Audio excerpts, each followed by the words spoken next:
Hey guys, this is the Overleveled podcast, episode 15. And guys, we have a lot of topics to talk about. A lot of stuff has happened for like the past 2 weeks. And first, going to quickly talk Call of Duty World War II has doubled the sales for Infinity War. And my quick Wait, thoughts. they doubled the sales for Infinity War? You mean Yeah, Infinite Wolf? Infinite Warfare. Infinity War. You got me there. Infinite Already Warfare. a great start. Already a great start. No, Infinite Warfare, which had still like the highest amount of sales that year, but not as much as what to their standards were for Call of Duty sales. And it seems like it resonates to gamers that they like the more boots to the ground approach. And of course, World War II. But, me, I didn't buy the game because I think Call of Duty doesn't really do much to gain interest from me because I've bought a couple of their games. I don't lie. I bought a couple of games, but then I just saw that format. And in gaming, to me, it just gets old because they don't do anything to really like captivate me. And in terms of game, it's just the same type of mechanics.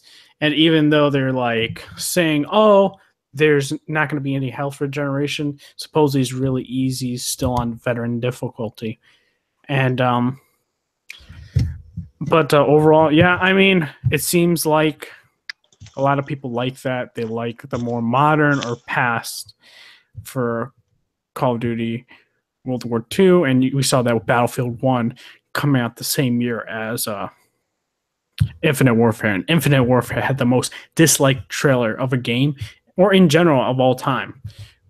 But still, it did manage to still sell a lot. But Inspector, what do you think about them making, this amount of money? Well, it's Call of Duty. Usually Call of Duty is one of the biggest selling games of the year. Like you, I don't play Call of Duty anymore because I just got bored of it. I stopped playing it after Modern Warfare 3. It's just like there's only so many like little changes you can do before it just becomes stale. Like I feel Call of Duty, because what Call of Duty does is that they create a mechanic and then they make three or four different games based off that mechanic. Like look at the Pick 2 system, like that was in Black Ops 2. Then like they in the next game, then they put the advanced movements in like Infinity War and like Black Ops 3, and then they put it in Advanced Warfare. Just like this, to me, this just seems like a one-off game. Like after that, because this game just feels like it was made for fan appeasement. Like they wanted to appease the fans that wanted to go back to boots on the ground and like Call of Duty. But like the next game is going to be made by Infinity Ward, and it's probably just going to like go back to the regular Call of Duty formula. Like it doesn't really matter. And plus there's supply drops falling from the sky in World War II for some reason. Oh yeah. Loot boxes falling from the sky. Mm-hmm. Yeah, that's all I have to say. I'm not surprised. It's just that just people get suckered in by Call of Duty too easily. Mm-hmm.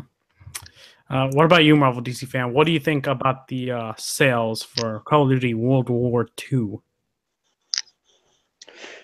Well, I mean, like Inspector said, it's Call of Duty. Like, people love this franchise, despite how it still had relatively the same formula for each and every single game. And that's what kind of turned me off after, let's say, maybe the first Black Ops and then onward. Like, it's just, there's nothing interesting anymore. And, I mean, it was neat enough for them to go back to the, like, boots on the ground kind of like that kind of Call of Duty, but like it just feels like out of place with all these newer Call of Duty games in like the future and stuff. So I mean, that's an opinion on the series itself. And like, I mean, it's good for Activision. You know, they keep making games, and of course, people will still be buying them. So, yeah. What about you and Talati? What do you think? I think that the Call of Duty sales would be an obvious thing because obviously a lot of people hated the Infinite Warfare game. It's because it wasn't boots on the ground and it really sucked. Let's be totally honest. Even the trailer that they got more dislikes than the actual game when it came out. I think it was 15 billion, was it, or something like that, when it first officially got announced. But when World War II came out, I knew straight off the bat it was gonna be, people were gonna buy it. And the servers, the servers are the main thing. And the first day of release, that Call of Duty servers were like poopy. Like you couldn't get into a single game. You have to wait. And it was like, I was like, damn, dude, servers are gonna be terrible. A lot of people are gonna hate the idea that they like the boots on the ground, they love that type of thing. But when it comes down to online multiplayer, you're playing with your friends and stuff. It's like, yeah, I bought this game because I want to play with my friends. But it's a good sale. It's a good turnaround. That's the way I would say it's a good turnaround in terms of from last year to this year. But it's Call of Duty. It's something you're gonna expect from them. It's like FIFA. FIFA's the exact same thing. Every year, they buy the game because it's FIFA. It's a franchise. It's something they're built around, and that's what I think about COD. It's built around a franchise, and that they've gone from jetpacks to no jetpacks and gone back to, and now they've gone to boots on the ground again, and I think it's a good right step in forward to going. You know what I mean? It's like it's the right step ahead for the next games that are coming out in the future. Yeah. I did want to say, just to give an exact, representation of how much money they made that week it came out, they made over $500 million opening, which is launch release, which is kind of insane to say the least. Mm-hmm. So yeah, I'm pretty sure they made back their money. So, and they'll continue to make more money off those microtransactions because they can't get enough of it. Microtransactions are still in the game, which I can double confirm. They'll never die. But, yeah. So next topic is we're gonna quickly talk is Xbox One X. It finally released to those hardcore gamers wanting the best graphics, and even on this YouTube page I'm looking at, feel true power, the world's most powerful console, Xbox One X. And what can I say? It's the most powerful console. That's no disputing it. And the only problem people do have is, with the lack of exclusives, the lack of software to make it better during its launch, like Crackdown 3 was supposed to be, but it was being delayed. But they do have Super Lucky's Tale to give that 4K glory. And there's other games as well, though. Besides multi-platforms, but we're talking though exclusive-wise. Yeah, just exclusive-wise, yeah. There's like nothing really. Yeah, no. There's one PUBG. Yes. No, I mean that's rumored also to go to PS4 though. So, so it's like, but yeah, they did announce at Paris Games Week. They were actually there. They did say that PUBG was going to be coming December on the Xbox systems. So, and then supposedly it's coming to PS4 later next year. But the whole point though is Phil Spencer saying they're going to try and invest in more exclusives, more first-party studios, and they're also thinking about the future and about streaming games. And firstly, I do want to talk, though, about the exclusives. Now, I am glad Phil Spencer has seen the issues with Xbox as a whole. They don't have those killer, IPs, those killer games to sell that system. And that is why we have this big gap of sales between the PS4 and the Xbox. And Switch is rapidly catching up to where Xbox is at right now, which is kind of insane. On top of having Super Mario Odyssey come out, and that game made like 2 million so far copies being sold, which is pretty insane for a user base of like what 4 to 5 million for the Nintendo Switch. And I think that was like the first week or something. But I do like where Phil is saying that they're going to invest in more IPs, more exclusive studios, because we always get the same things: Forza, Halo, Gears. And we don't get anything else. We don't get those standout new IPs. And I'm liking what I'm hearing. Now, the biggest problem I have is streaming games, right? I really hope this isn't what gaming is going to come towards in the future, because let's be real. What if we go to another place that has no internet and we want to play our games? Well, I guess we're shit out of luck, because we need internet to stream those games, because we can't have a console offline, which is a bit worrisome. And I really hope, Sony doesn't do this. But overall, I congratulate Microsoft for launching the most powerful system. And I do like that Phil is addressing the issues with the lack of exclusives. And do not like the streaming service that they're going towards like in the next 2 to 3 years. And Inspector, what are your thoughts? Well, I'm not an Xbox guy, but it's cool that Phil Spencer or Phil Spector is saying this, that they want to branch out more. And as you said, like, it's not only Gears, Halo, and Forza, is that they have a problem that even their exclusives are timed exclusives, like Tomb Raider.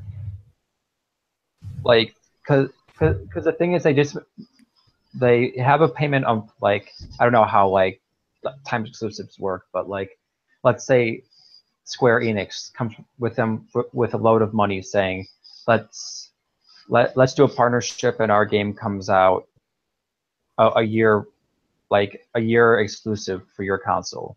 Like, to be honest, like, I think that's a bad business choice, because you're cutting your audience in half. And that's what happened with Rise of the Tomb Raider, where like it came out on Xbox One and it got like pretty much great reviews all around, but no one bought it because it was only on Xbox One. And then it came out a year later on PS4, and still no one bought it because everyone forgot about Rise of the Tomb Raider.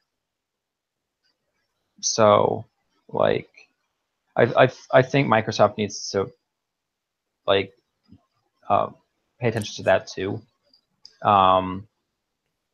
And like also, like, I guess kudos to them to like coming out with the most powerful console that will probably be usurped in 2 years, because that's when the new generation will probably start.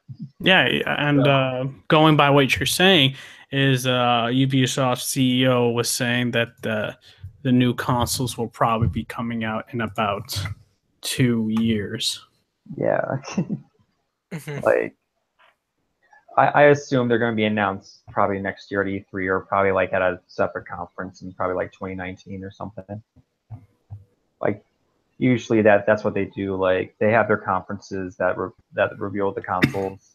So yeah. It's probably going to be like 4K. Like, the problem with 4K is that most people don't have 4K TVs, so 4K doesn't really matter. Yep, I think we'll see more of a 4K push in everything, in the media, even in households. I think in 2 years we'll get to that standard where we had those flat screen TVs in 1080p.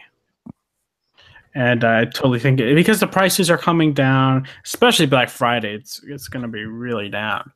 And I do want to say, like, the exact quote is, the Ubisoft CEO said, "We think we still have a minimum of 2 years in front of us before something new is coming."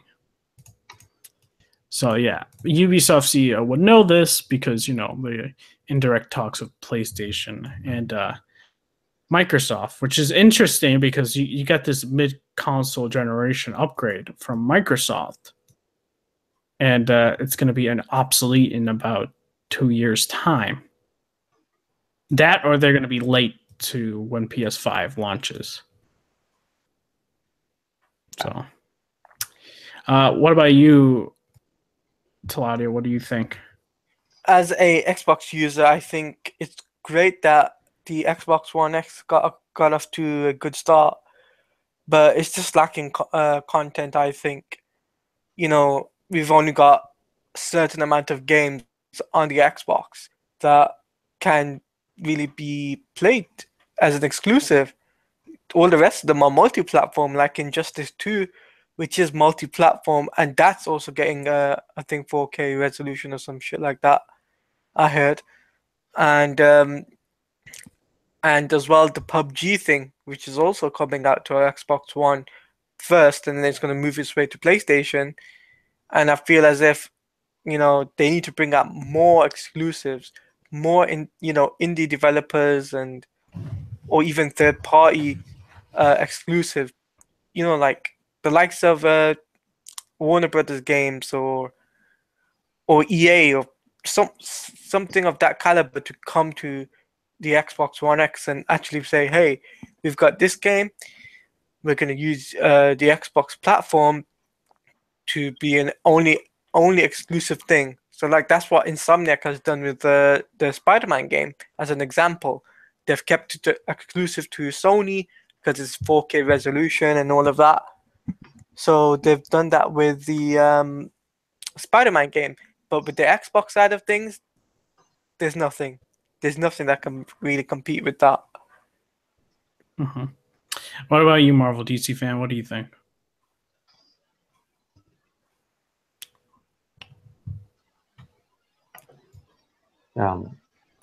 Rip. Marvel DC Sorry, fan? I'm a little busy at the minute. It's all good. I'll get back to you in a minute. I just gotta finish up on something. I do have a talking point. Just move on. Okay, I guess we'll move on then. So, lastly, though, I did want to do a quick opinion piece because me and my friends do. They basically persuaded me to get Destiny 2, right? Mm-hmm. I played Destiny 2. Story was, it was like, it just wasn't good. I mean, at least it had a story, right? I mean, all in all, it's just, the story had no character development. It just lacked any depth. It had nothing to carry it. It just lacked emotion, and also it just didn't have any driving force to it.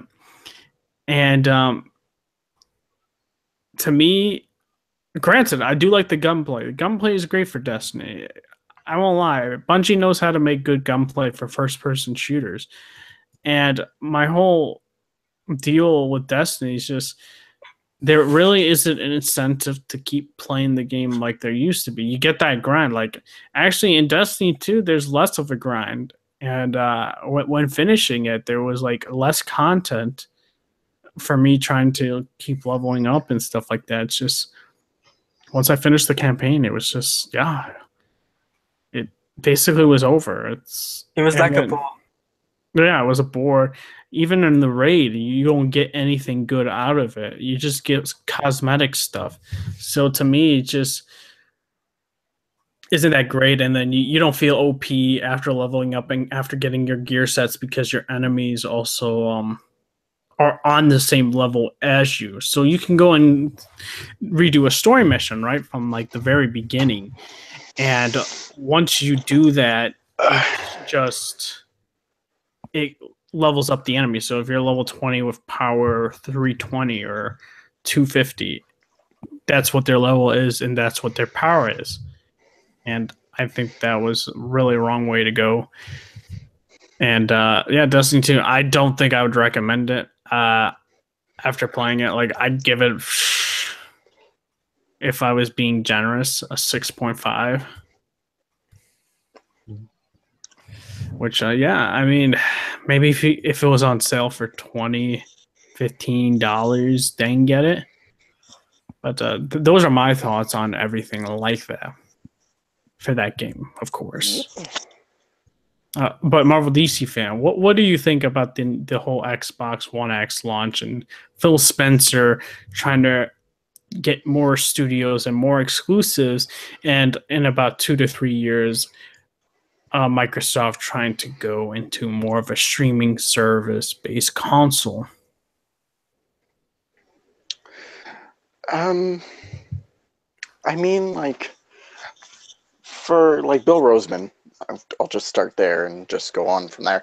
I mean, I think like the Xbox kind of brand is starting to it's not working that well, mostly because of they don't really have any like first party developers or anything like, and it's a shame. So I really hope that they start trying to try and get some of them as best they can for as a streaming console. I mean, it's an interesting idea, but I'm not really sure how that's going to play out. I mean, in time we'll have to see what happens. But the Xbox One S, I mean, it's a powerful console, and I'm sure people will really enjoy it for that, and some people are really proud of it. But even when it was announced, I'm like, what was the point of this being made? I mean, besides having more processing power and maybe higher resolution and graphics and stuff like that, like, what was the point? Nothing. And plus it's like $199, right? Yeah, $499. Yeah. Yeah, like, it's just, there's no point. Yeah, my predictions are like, I think the Switch is going to outsell the Xbox One X this month. I totally see it happening. I wouldn't be surprised. I wouldn't be surprised either. Like, this system is a $500 system, and I even seen like Target that they have a bundle with Super Mario Odyssey for the Nintendo Switch, which yeah, that thing is gonna move units. So I totally see this thing, because they have no game to move these units. It's just there. It's like the new system. It's just the console. Yeah, exactly. I do want to say quickly before we go into Paris Games Week is, currently, they have announced, Ubisoft said Assassin's Creed Origins is making more than the previous Assassin's Creed game, and that is basically, and everyone can guess this, due to Ubisoft taking a year off of Assassin's Creed into, continuing the development cycle for the game. And I'm going to have to agree. When playing Syndicate, granted, it was a better game than Unity, I was feeling the fatigue. I was feeling it. I was like, even though the game's good, I'm just getting sick and tired of Assassin's Creed. And once they took that year off, I was enjoying other games. And then coming into Assassin's Creed Origins, I'm having a blast with Assassin's Creed Origins. Them changing up the gameplay mechanic feels more like Zelda type of gameplay, and having this more of a side quests and RPG elements to it, and the story is really good. I'm very impressed with it. I shouldn't be surprised, because these are the same people that made Assassin's Creed 4 Black Flag, which I enjoyed tremendously. And I think I'm still early on. I'm like, my character's like, I think level 22 or something like that. I've only done, I think, probably 20% of the game, maybe 25. and you can upgrade your character and have more health and have more damage and all that when crafting items and hunting animals like crocodiles, deers, vultures, etc. And I'm really digging it. And I commend them because this game's actually really well made. And there's like no loading screens unless of course, you fast travel. And this map is really huge. I haven't explored all of it. I've only explored probably 20% of the map, and this map is really big. And I commend the developers making this game. Inspector, what do you think about the news about them making more than the previous Assassin's Creed title? I'm not surprised. I think people liked that it took a year off. I mean, granted, it was for that crappy movie that no one liked, but that I didn't see. But overall, It's seems bad. Oh, shit. Thank you. Oh my god! as I watched the before. first 5 minutes and I couldn't sit through the rest of it. I was so bored. Wow, 5 minutes. Is that a new record? 5. Yep. Pretty well. Not really, because I watch like a ton of other bad video game movies. So, like, I don't know. Let's see. Yeah, I'm not surprised. And it seems like they kind of like switched it up a little bit with like an RPG system, which is interesting. But I've heard that like the first few hours are kind of a slog, and like the combat is still not the best. And like the problem that I have with Assassin's Creed combat is like I get why they wanted to get away from like the counter thing where you can counter and like kill everyone. Yeah, like Assassin's Creed 2. Counter. Like not Assassin's Creed 2, like Assassin's Creed Brotherhood. Oh, okay, yeah. Mainly Assassin's Creed Revelations. Mm-hmm. Like those games are just too easy. Like the only way you can die in those games is if you jump off the roof frequently. Yeah, which happen frequently because the targeting in those games are like really bad. But yeah, I'm not surprised. Like I'm not really interested in it, so I probably won't buy it. But like it seems like a lot of people are enjoying it. Mm-hmm. And I did really like Syndicate though. I enjoyed Syndicate a lot. Yeah. I do want to say though, man, I remember climbing those things and just like right towards the top, somehow my character jump off falls. Wrong way. I was like, what? And he's just like, dude, I get so pissed when that shit happened. Yeah. I was like, he's fucking game. But what about you?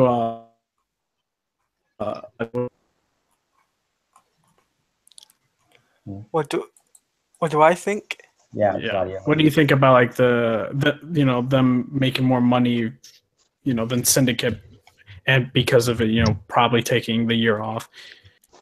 Well, I think it's because it's a good thing they took the year off to rethink and think about what they potentially could do, and it paid off for them. Mm-hmm. And that's the main important thing, that it paid off and it worked in their favor. It did well. Mm-hmm. And I think because even though the backlash that they had for Syndicate, it did pay off, and a lot of people bought the game. Just like Call of Duty, it's the same thing. They bought the game. So in terms of the future, though, we'll have to wait and see if there's going to be a DLC, which I hope there is. Yeah, they said there's going to be a DLC thing. There is or there isn't? There is.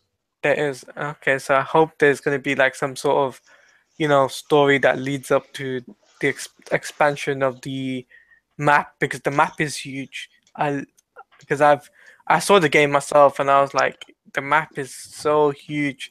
You get the choice of a camel or a horse, mm-hmm. and obviously the horse is faster. But yeah, Obviously, I didn't get the game because I was getting Star Wars, but we'll talk about that in the Paris Games Week stuff. So, What about you, Marvel DC fan? What do you think?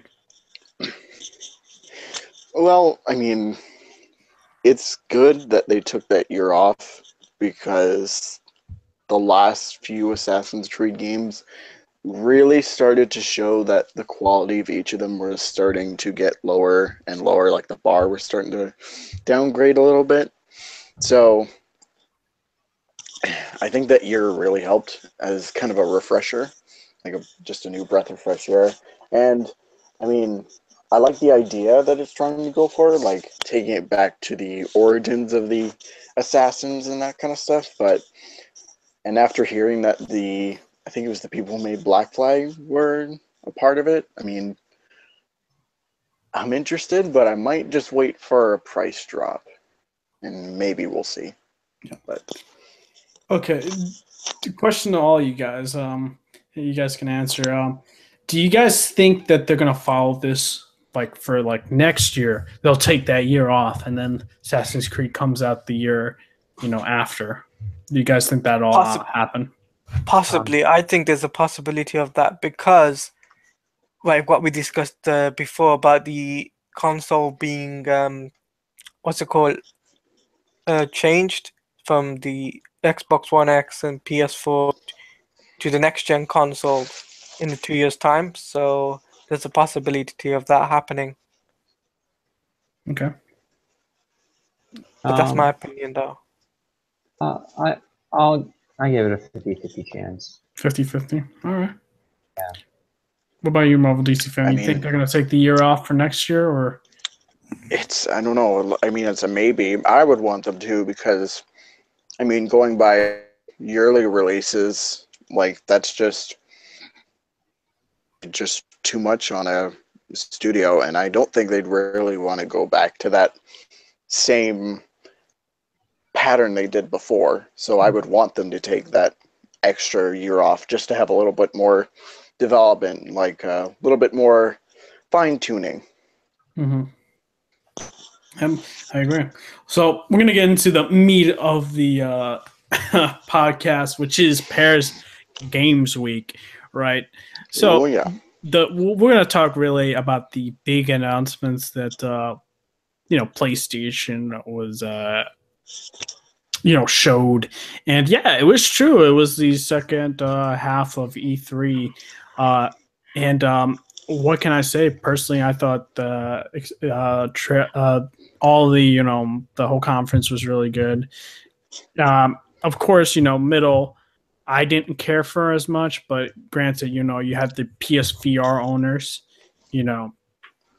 those are adopters, so they need those softwares, and Sony is providing those softwares, and Sony is the lead head market, for the place, for VR in general. Like the PlayStation VR is the best selling VR of out of all the VR headsets, so it makes sense. And then you had to have the multi-platform games, which they have marketing deals for. So I can't really complain about that, but overall, we're gonna go with each game, and we're going to talk about it. And it started off with Sucker Punch's new IP, and it was rumors saying it was going to be, a Western type of game, Red Dead Redemption style. And boy, was that rumor really false. And I'm pretty sure I predicted, them being at Paris Games Week. And what can I say?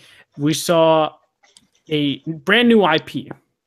Another brand new IP. You had Horizon Zero Dawn from Guerrilla Games Studio, who made, Killzone. And now you have Sucker Punch, who made Sly Cooper, Infamous, and now they are making a samurai game based in, in feudal Japan. And that is during the Mongol invasion. And they said it's going to be an open world game, and we see this. We see a samurai going out for revenge. We don't know all the context to it, but it looks pretty insane, and I really like the creativity happening. And dude, this is kind of like a jab at Assassin's Creed, because everyone's asking for feudal Japan in that game, and now Sucker Punch is doing it. Yeah, I was just thinking about that. which is insane because everyone wants that, and we're gonna get that. And it sounds like there's gonna be choice in this game too, as well, which is gonna be very interesting on how that's gonna go and how going to different pathways lead into like different side quests. It will be very interesting here, and I'm really digging it. I really like the art style they showed, and I think this could be another like Horizon Zero Dawn hit. And they did announce at PS, for the PlayStation blog post that Ghost of Tsushima will be at PlayStation Experience. And overall, yeah, I can't wait for more details on this game.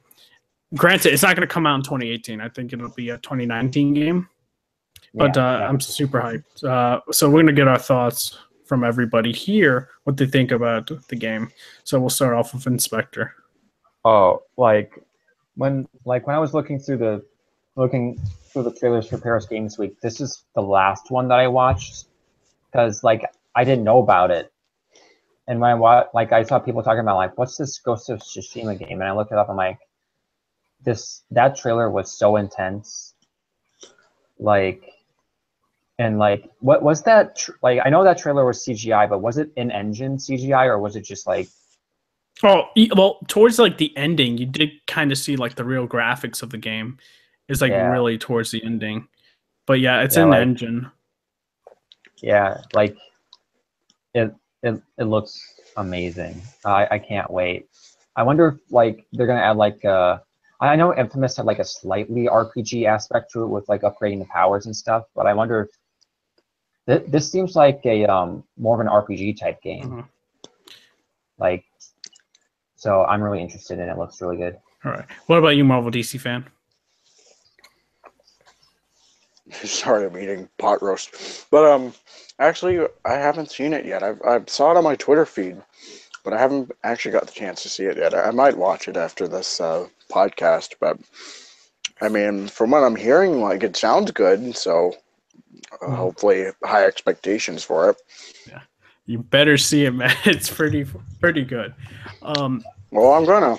Mm-hmm. All right. What about you, Talati? What do you think? After watching the trailer myself, I think it was a unique game in its own right. I can't wait to see the actual in-game stuff because that's the juicy bit of what everyone wants to see. Because it's obviously when I saw the CGI trailer and it looked really cool. I'm not into that type of thing, but it was a really cool game to see something like that, something unique, something different. I just can't wait for PSX then to see what else they show. Mm-hmm. I completely I'm seeing some parallels, and quickly so you guys can follow me here. We had Naughty Dog, right? Mm-hmm. Yep. Crash Bandicoot rated D, Jack and Dexter T, Uncharted T. I thought Jack and Dexter was E10. I'm pretty sure it was T. Maybe it was E10. Let me quickly look at this. Oh, I might be thinking. Maybe it was the first game that was E and 10, right?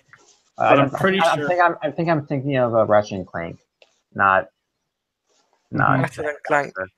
Yeah, go ahead. Maybe because the first Ratchet and Clank had some stuff that was, I would say, dropped for the sequels. But in terms of tone. Yeah.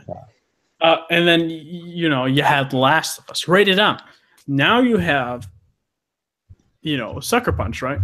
They started off with Sly Cooper, which was E or E10 and up or something like that, and then you had Infamous T, and now you have Ghost of Tsushima, right, which is mostly looking like a rated M game.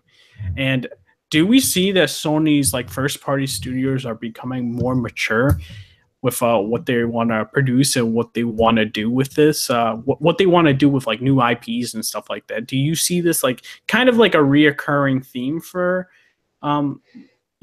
Sucker Punch, and you see that with, of course, Naughty Dog, which is just interesting parallel to take note of. Yeah, I just think video game studios are becoming just more mature altogether. At least developers. Mm-hmm. I think you see more and more T-rated games becoming M nowadays. Like Medal of Honor became M, and like Call of Duty became M like a decade ago. And like I think just more and more studios are just focusing more on like the mature aspects of the game. Like even Arkham Knight, which I don't think deserved the M rating it got, but like it got an M rating. Yeah. Like to me that was just a really hard T and like a really soft M, but a really hard T. So I don't know.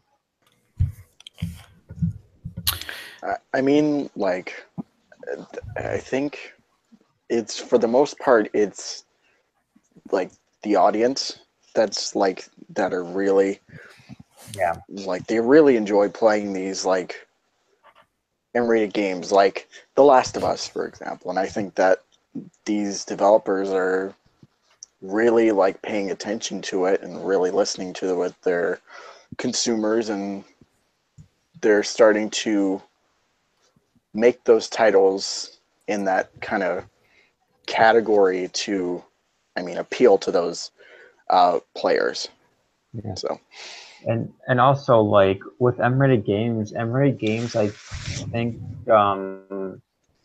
real than T-rated games because they seem more like raw than T-rated games. So it's also about the realism aspect too. yeah, because with M rating, right, you like, it gives you the ability to do more with it, with the actual game. Yeah. Like in terms of like story, where, I mean, gameplay, that's a little, I don't know about that really, but like, I mean, it gives you more of a creative freedom with that kind of thing with an M rating. Yeah. Yeah. I do quickly though. I just got like something on my Twitter for those that do like PlayStation, video games. Best Buy is doing a Black Friday deal that with Horizon Zero Dawn that they're selling the game brand new for $20. So you can get that on top of the expansion just for $35. So I know that that's just online. I don't know if that's also physically in store, but I guys should keep an eye on on Best Buy and their deals for Black Friday. So I think the second biggest news to come out of there, I'm trying to go in order. I'm pretty sure it was Spider-Man was the next one, right? Yeah, Spider-Man PS4, which was, they showed a trailer to that, and it featured a lot of things. So the first thing they showed was like Aunt May. That was the first thing that we got to see. She was working for a charity organization. And we also got to see Miles Morales and Mary Jane, both interaction characters. And on top of that, we got to see Wilson Fisk for the first time in actually there. And we also got to see Norman Osborn as the mayor, and she does a press conference.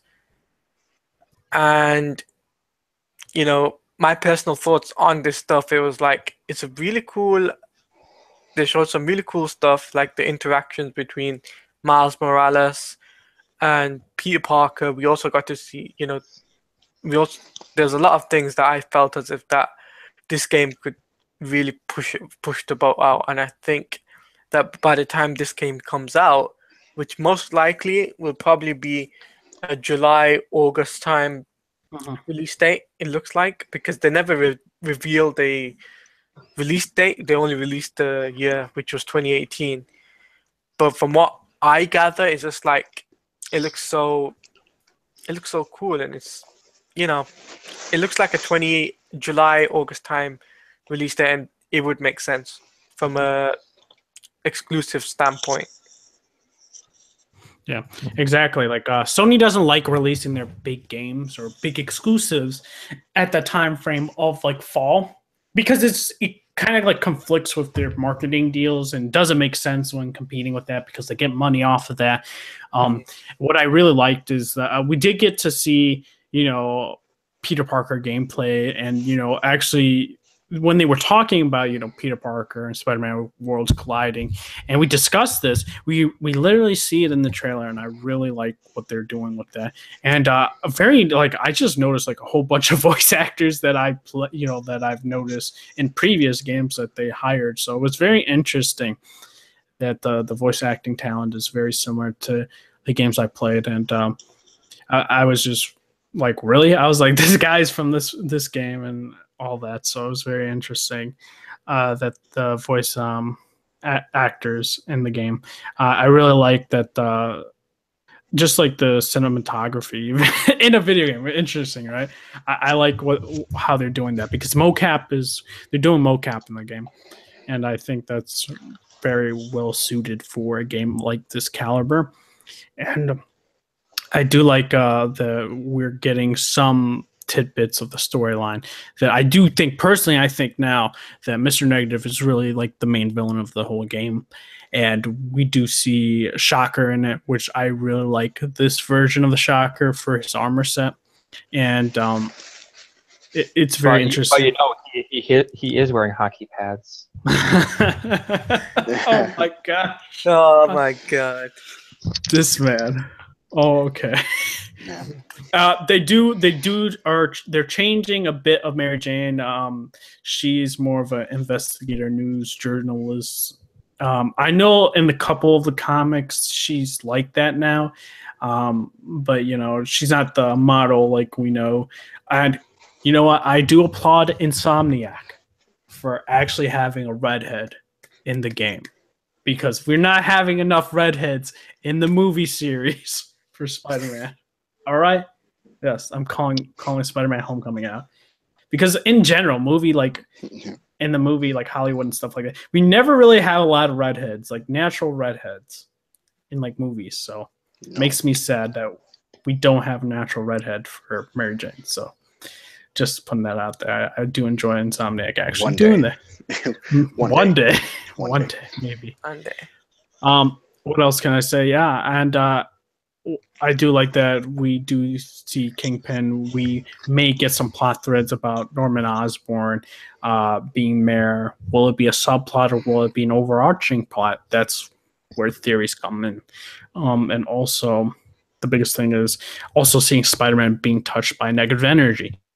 We know in the comics that he becomes really, really messed up and aggressive when he's touched by Mr. Negative like that. And we see that, I think it was when he's like off like a military truck or something like that. So it was very interesting to see that tidbit. And also, we do get Mary Jane gameplay, and I would like to see how that's handled. And it would be interesting if it's like more like helping Spider-Man out, or it's its own thing. But it pretty much can tell it's like in similar scenes, so it makes sense if she's trying to help out Spider-Man. And I think this can either backfire or be really good. If it's very meaningful in a gameplay standpoint and a story standpoint, more props to them. But that's where you get into the possibility that it becomes a chore and it doesn't make sense. It doesn't flow well. That's where they need to handle that correctly. And that's really it for me. Overall, I really enjoyed the trailer. I thought voice acting was solid. I think Yuri's killing it as Spidey. I really enjoy the stuff he's in. So yeah, what about you, Marvel DC fan? This is probably my favorite thing coming out of Paris Games Week. And it's mostly because of, for the past, let's say, maybe year or so, we have basically got nothing from Insomniac. And now that, we're inching closer and closer to 2018, they're starting to, say, come out of their shell a little bit. And from what we got, it was a ton of stuff, and I was super satisfied by the end of it. Seeing, all of, Peter Parker's personal life, and, him and MJ, and Aunt May and Miles Morales and all that stuff. I'm interested to see how they handle that Mary Jane kind of gameplay sequence. I'm only thinking that's going to be a one-off. I don't really think that, I just think it's only for that segment only. But I mean, I guess now Mr. Negative is pretty much the main bad guy, and from the other stuff we got with like the Shocker, which I don't know, I'm not 100% with that design, but yeah, I need to see more of it to get a full grasp on it. But overall, man, I thought it was a really good trailer, and I'm really excited for the game to come out. So, yeah. It was nice. What about you, Inspector? I like the trailer. I think the game, in terms of like graphically and the gameplay, it looks crisp, it looks clean. But I gotta disagree with you on the voice acting. I thought the voice acting was a little bit stilted. I thought some of the dialogue was not the best. It was kind of cheesy to me. Like that one Kingpin line was like, "Yo, this is not the last of me. Like you won't see the last of me." It's like that's a typical villain line. I don't think that actor kind of delivered that line that well. But I like how we're getting more of the story, and like that MJ scene looks really interesting. I'm still looking forward to this game. I still think the last trailer is a bit better than this one, but it was still a good trailer. Well, I disagree about the Wilson Fisk one because he didn't say that. He just said I brought order to the city, which is very reminiscent to the Kingpin and Daredevil, which I really like because it kind of shows that he kind of brought, even though he's a criminal and stuff like that, in his own ideology, he loves the city, and without him, will there be more chaos? Which there is, which is going to be interesting. There's going to be a dynamic between Spidey and Kingpin when him being in bars and him trying to help him, even though he's in prison or something like that. I don't know. I just feel like there's going to be a twist where like Kingpin is the main villain. Really? Yeah. I feel like there's going to be a twist like that. I don't know. Like, it seems like a Kingpin thing to do. Like, just look at Daredevil season 2.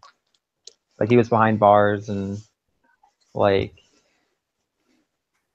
he still figured out how to mess with Daredevil when he was still behind bars. Yes, so. I mean, I guess I kind of agree with that, but like to me, I feel like it's more like I don't think so. I think Mr. Negative isn't going to be working for Kingpin. It's just the type of character he is. He doesn't really work for anybody that. I'm not saying that he's going to be working for Kingpin. I'm just saying there's probably like a twist where Kingpin might be the main villain, because there's no way that you put away Kingpin or Kingpin gets put away at the beginning of the game, and then he helps you for the entire game and there's no twist. I mean, I guess. I mean, I'm not assuming him because I think it's just too obvious if they're gonna do that. Insomniac never, to me, when I play their games, you don't really have that. Even in Ratchet and Clank, they don't have that obvious moment, so to speak. Yeah, I get it. At the most, I'm expecting maybe a side quest to kind of come out of it, but I don't really think after he gets put away, he's really gonna do much. But I mean, that's just me. There's going to be a plot, but there is going to be a plot twist. Oh yeah, there's going to be some sort of plot twist, and I hope this is me just at my most cynical. I'm not trying to be bad mouth the game. Oh yeah, no, that's what we enjoy about you, Inspector. Yeah. What I would say though is what was I was going to say something very okay, I was going to say they best not be setting up for a death of Spider-Man in the first game, because if they do, I'm going to be very upset. You're going to be pissed. Oh yeah, I'm going to be 100% pissed. It's just listen, we finally got a good, Peter Parker Spider-Man game, right? And just to kill him off just like that in the first game was to me a bit much, and I really hope that's not the way they're going. And I do enjoy that this is more of an adult Spider-Man compared to, granted, I love Spider-Man Homecoming, right? I really liked it. But to me, I think this would have a more mature storyline, so to speak, than compared to Spider-Man Homecoming. Even though I like Spider-Man Homecoming, this is a 23-year-old This Peter is like, Parker. at least this is more like mature than the older Spider-Man games, like Spider-Man, the Amazing Spider-Man series, and even the likes of Spider-Man 3. Even though he looked older in that game, but this is like the right age, 23, and I feel as if the story will be good, but it'll be like there'll be some twists along the way, like Kingpin getting involved, and Black Cat possibly could be in the game. Hey man, don't get people too excited here. Yeah, it's just speculation. Yeah, Say. that's true. All right, so Still need to buy that PS4. Oh yeah, you do need to get that PS4. You need to get that PS4 spot, yeah. Say that again. Get the PS4, man. Hop on the PS4. Only when there's a deal coming out, I'll get it. Dude, it's gonna be a Black Friday deal, man. Dude, the thing is gonna probably be $150 during Black Friday. When there's a special deal, I'll probably get it. When there's a special deal. I totally see you getting it. No, I totally see you getting a PS4 right when the PS5 comes out. Right when that thing's dirt cheap. Yes, that's a possibility. Yeah. All right, so the next topic I'd like to talk about, though, if you don't mind, is Star Wars Battlefront 2, which is the most anticipated, I would say, alongside COD for this month. So they showed a Heroes versus Villain trailer, and oh my god, Yoda and Kylo Ren's gameplay, it's awesome. I can tell you right now that this game's going to be like hot potatoes when this game is released. It's going to be selling like cakes, and you got to see Kylo Ren's abilities, like freezing opponents and slashing them, and Yoda's skills, and it was so cool, and you got to see how his ability and how he can, instead of him working with a stick, you could see how he jumps so high, and damn, I just can't wait to play it because I'm getting it on the first day, so which is November 17th. So I'll be getting that for sure. But what do you guys think about the trailer and all of that for Heroes versus Villains and Star Wars Battlefront 2? I didn't watch the Battlefront trailer. I personally liked it. I enjoyed it. I know they showed a tidbit of the single player campaign. Overall, I'm hyped for it. I'm still concerned, of course, the loot crate system and how they're gonna implement or fix it. But I think that I think the single player will be good. I hope it's good. If it's bad, I'm gonna be disappointed. I do know for a fact though that the single player is the character from the campaign is going to be available in the multiplayer. Nice. I didn't see the trailer, but honestly, I'm kind of curious how the story is going to play out. Like that kind of point of view after the Empire's defeated and all that kind of stuff. But I'm wondering if how they're going to incorporate, if they incorporate all three generations in the story. I doubt they will, but nah, fam, that's just like time travel, boy. Dude, they've got Yoda, they've got Darth Maul, they've got Luke Skywalker, and possibly Obi-Wan Kenobi with Mace Windu as a DLC. And they also have Darth Revan.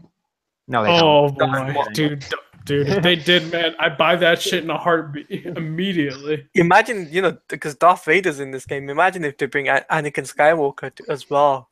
Oh, I would love Darth Revan, man. That's what I'm saying, man. Actually, we can go into that's another topic though later. But I do want to say, story.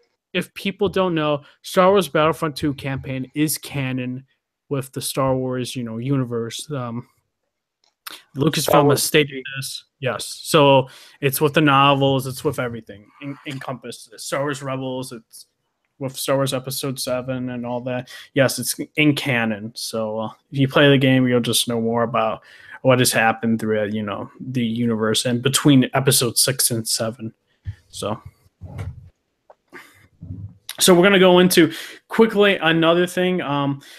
It is Shadow of the Colossus, and that trailer was breathtaking. And it's coming out in 2018. This remake, and I am so excited. I loved like the original Shadow of the Colossus game, and that like the storyline. Granted, it's a very simple story, but it is a beautiful story nonetheless. Even though there wasn't much dialogue, it was a very beautiful story, and it encompassed everything. And I just can't wait. I can't wait to go back to this world that was created in the PS2, but with PS4 graphics. And I'm very excited to see it. I'm glad that everyone is excited as well to replay it. Like, this is like one of my childhood games, and I really like that. And I was like, granted, I had some frustrations about like the bosses, not being able to beat one of them and stuff like that. And it took me a long time, but I, came through, and I just cannot wait to play this next year. And Sony's still killing it, man. So we'll go through the panel and what they think. What do you think, Inspector? I didn't watch the Shadow of the Colossus trailer, but like I'm really looking forward to it because I never played Shadow of the Colossus. Dude, you definitely need to hop on that if once it comes out in 2018, of course. I'll get it when it comes out. Nice. What about you, Marvel DC fan? Did you see it? I did, and I am super hyped because I played Shadow of the Colossus when I was a kid. Used to play it with my uncle a lot, but oh my god, man, it was such like just a powerful game. And even like when I play it now, it still has that kind of emotional effect, like how amazing it actually is. And I'm really excited to see how it'll look on a higher gen console, and like what kind of stuff will be upgraded. And oh man, there's just no words for my excitement now for the game. Exactly. And what about you, Talati? What do you think? I've seen the trailer, but I'm not that much interested in it. Heretic, get out of here. No, I'm just messing with you. Yeah, I was about to say, I was like, get out. No, it's just not my type of game, unfortunately. Damn. Deladia hates PlayStation, confirmed. Confirm. That's why I won't get a PlayStation. I mean, I have got a PlayStation, but it's my brother's, so. Bastard. All right, I guess we'll go into the next big game information, and that is, of course, it's going to be a slight game information. This is Monster Hunter, right?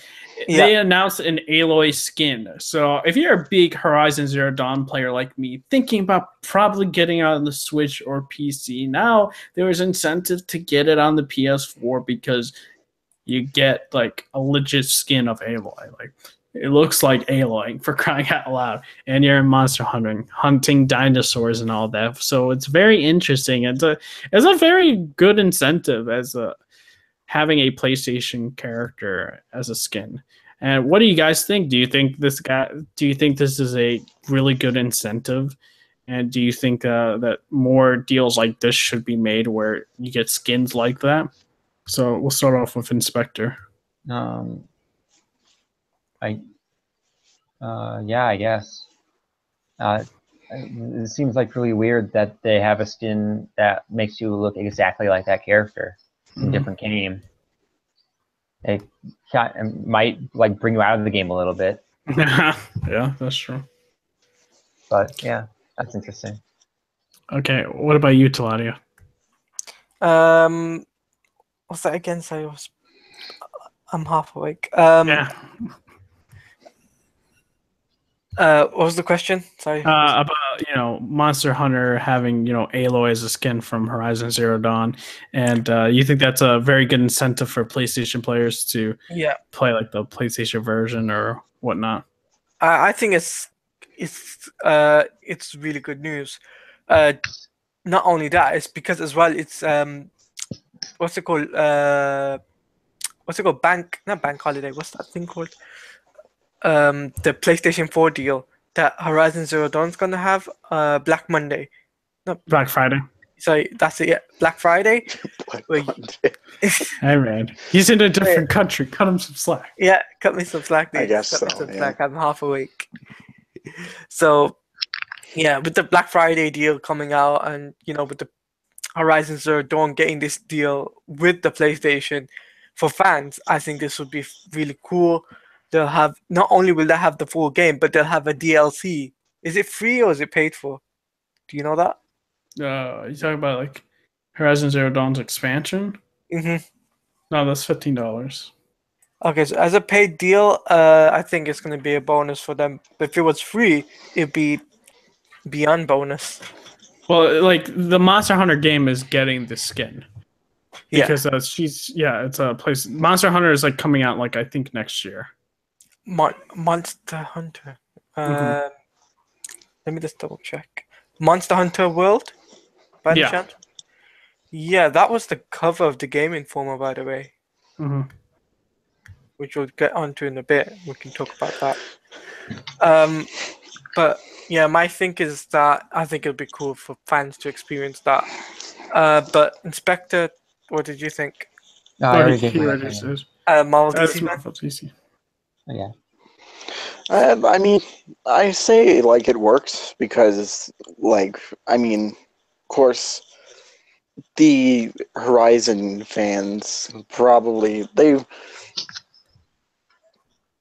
want to get most out of like their games and stuff. So, I mean, and it's a good incentive for the Horizon players to play like a Monster Hunter game. So I think it's good for them. Yep, exactly.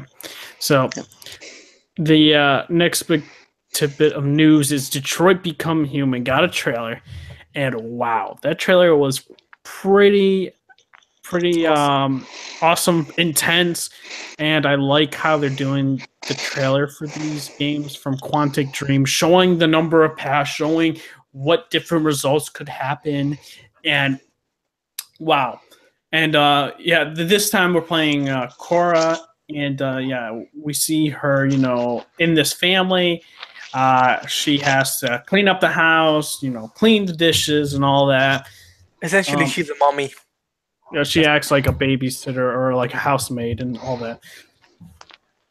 And we see, this kid is scared to really talk to her. You think it's because she's an android or something like that. But no, it's because, she was deactivated because her dad broke her and they had to reset her and fix her. And we see that during this family dinner, it's very intense.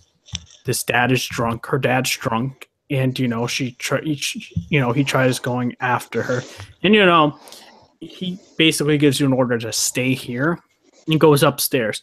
Right, you have that option whether or not to go and help her out and do something, and to see that and see the music being played is very phenomenal, and the mocap is really good, and showing these different results such as the little girl, shooting her dad in protection, or the little girl dying, and that's very sad. And I was like, wow, all these different results, and I just can't wait to play it. It's supposed to come out in 2018, I think early 2018 or spring 2018, so it's that range.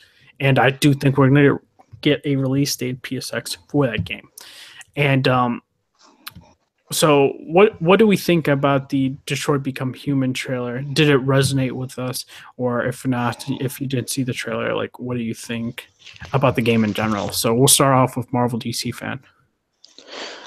Isn't just a kind of question, isn't David Cage working on this game, or am I thinking of a different project? No, it's the same guy, David Cage, yep.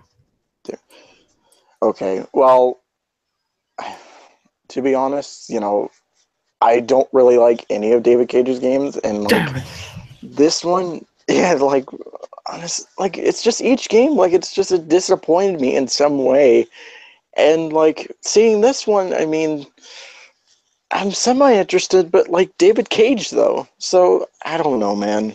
Like I don't know how I feel about it. I mean, I really maybe enjoyed Heavy Rain a lot, so. I don't know, dude. Like, I'll wait till a review comes out, and then maybe I'll think about it. But right now, it's just bleh. Dude, my favorite scene though from Heavy Rain was Sean. Sean? And he just repeats it. I'm Jason. just like, Jason. Sean!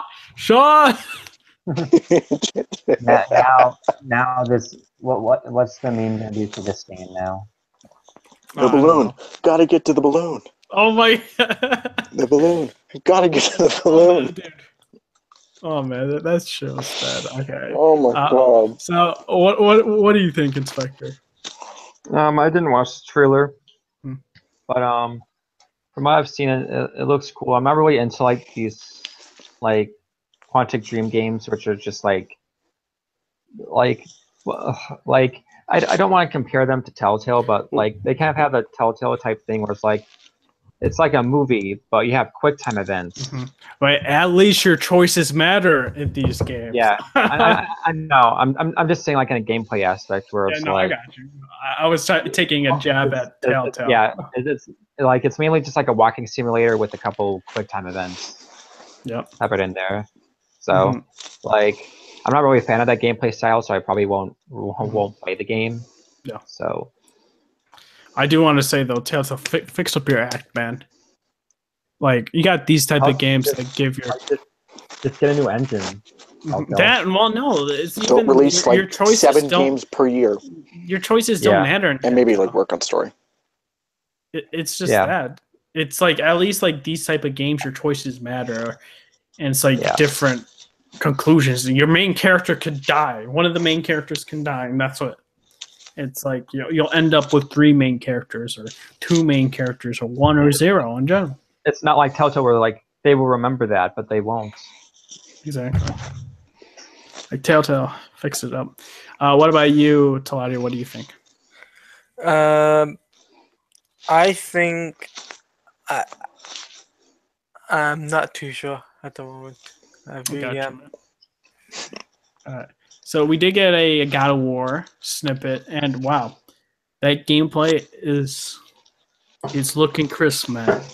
It is looking brutal and crisp, and the action is fast. Wait, so is that an ice hammer or is that a lightning hammer? Or no, an ice hammer. Nice. Okay. Ice, I'm like, because that look like lightning for a little bit. They're like, is that? I think it made it look like an effect, but I'm pretty sure it was all ice. Yeah. But like, the gameplay is fast and fluid. People are like, oh, it's gonna be slow. There's not gonna be much action, and all of this is gonna be like the last of. Like, guys, you need to see this, and it's gonna tell you everything you need to know. This is a God of War through and through with a very good story, and not a one-dimensional character anymore. Like, let's be real. Kratos never changed through God of War 1 through 3. Not once. Not even in the mini spin-off games, he didn't change. He was the same. No. Now he's changed, and now we're getting a deeper. So we're story. gonna get character development this time. Exactly. Like it's just very surprising for people now. But overall, I really like it. I do think we're going to get a release date at PSX, and I really like that this gameplay is very fast and fluid, and you can use your environments to it. So you saw the fire, him throwing the ice hammer at it, and I do want to say, like, do we really have this idea what the story is truly going to be? Like, I have my theories, right? So I think. We see a bag that Kratos is holding, like in one of the trailers, right? I think his mother died. I think it's gonna have to do with them, putting her ashes somewhere, and somewhere really dangerous or something like that, and they have to go through that, and that that's Kratos, teaching his son to become a man and stuff like that, and also the son teaching Kratos things. Yeah, because we don't truly know the extent of that. All we know is this type of relationship they're going to have, and we don't know how the Norse gods are going to come into play. Is it going to be Athena, kind of messing with the Norse gods to try and kill Kratos? Who knows? But overall, I do like how they're keeping the story under wraps. Like, we don't truly know that, and I really can't wait. God of War is coming up really soon, and this is going to be one of the best games of the year. I think it's going to be a contender for sure for next year. What about you, Inspector? What do you think? I saw God of like from that short. I think it was like a minute and a half long, something like that. It looked really good. Like it was mainly just like a combat showcase, which looked like really good. He kind of has like I like how like the hammer is kind of like Thor, where like he can recall it, and like I get why they do that, because they wanted to make something like the blades, but they wanted to not have the blades, like the Blades of Chaos. Yeah. The combat looks great. The game looks great. I'm looking forward to like what the bosses are gonna be. That's like that's like my main like anticipation for this game is like what are the bosses gonna be, because like the bosses in God of War 3 were massive. So so I have two questions. Do you like that the story is still under wraps and we still have all these theory videos about what this story is going to be? I like that, because it gives more like mystique to the game and gets you more anticipated.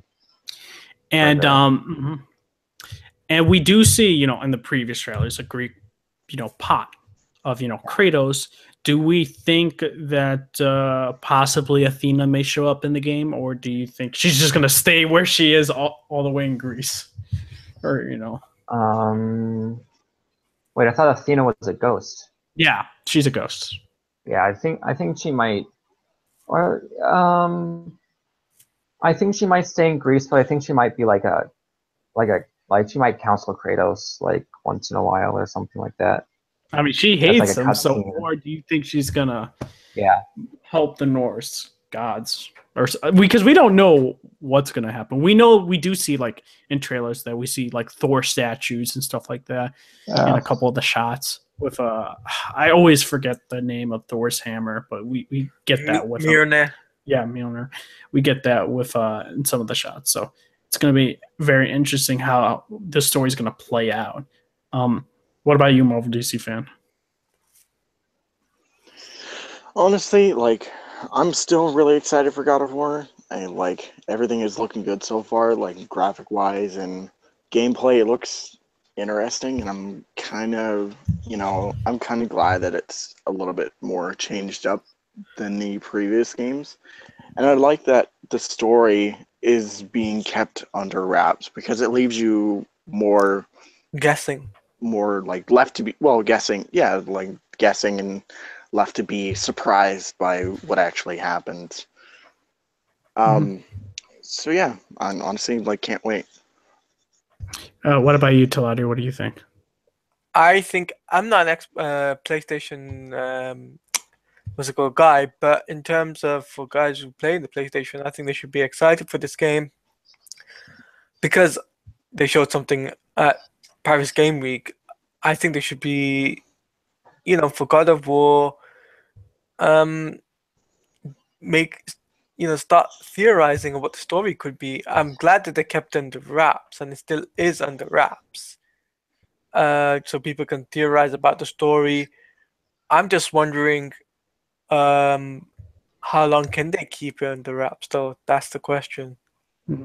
But here's the main thing. Like, they're planning on making like another trilogy, right?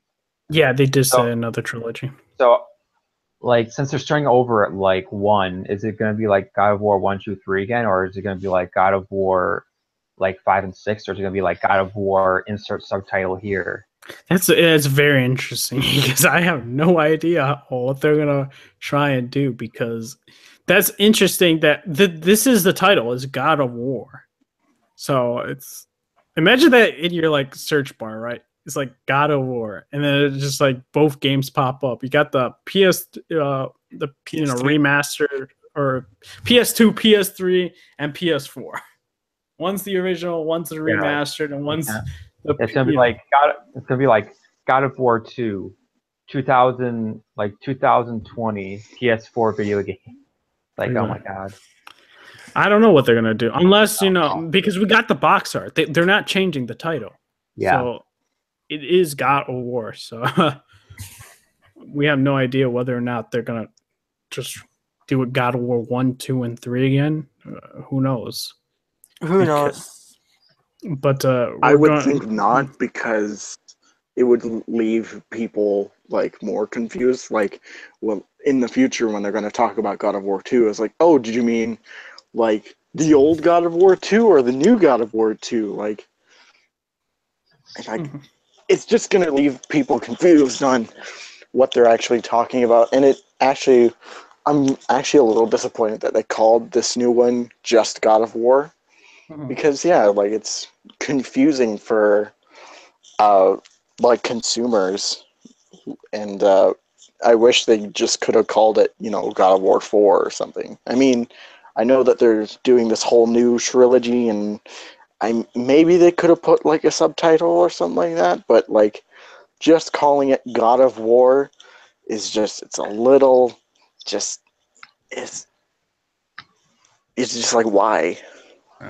I mean, they can try and say it's a reboot, but it's not a reboot because it's a direct continuation after. Well, not direct continuation, but you know what I mean. It's years later after the events of 3. He has the ashes on him, and like, so they can't say it's a reboot. I mean, they could just. I mean, they could find a way to explain it or something like that, but it'd be really hard to. So. Yeah. So now we're going into the big reveal, right? We get this trailer at the ending. The graphics. Whoo! Just say the graphics are great, right? So we get somebody being dragged by 2 people in the ring, and the sound effects, man, are really good. It's on point, and people are just like on the live stream. They're like, "What game is this? Is this Days Gone, or is this The Last of Us?"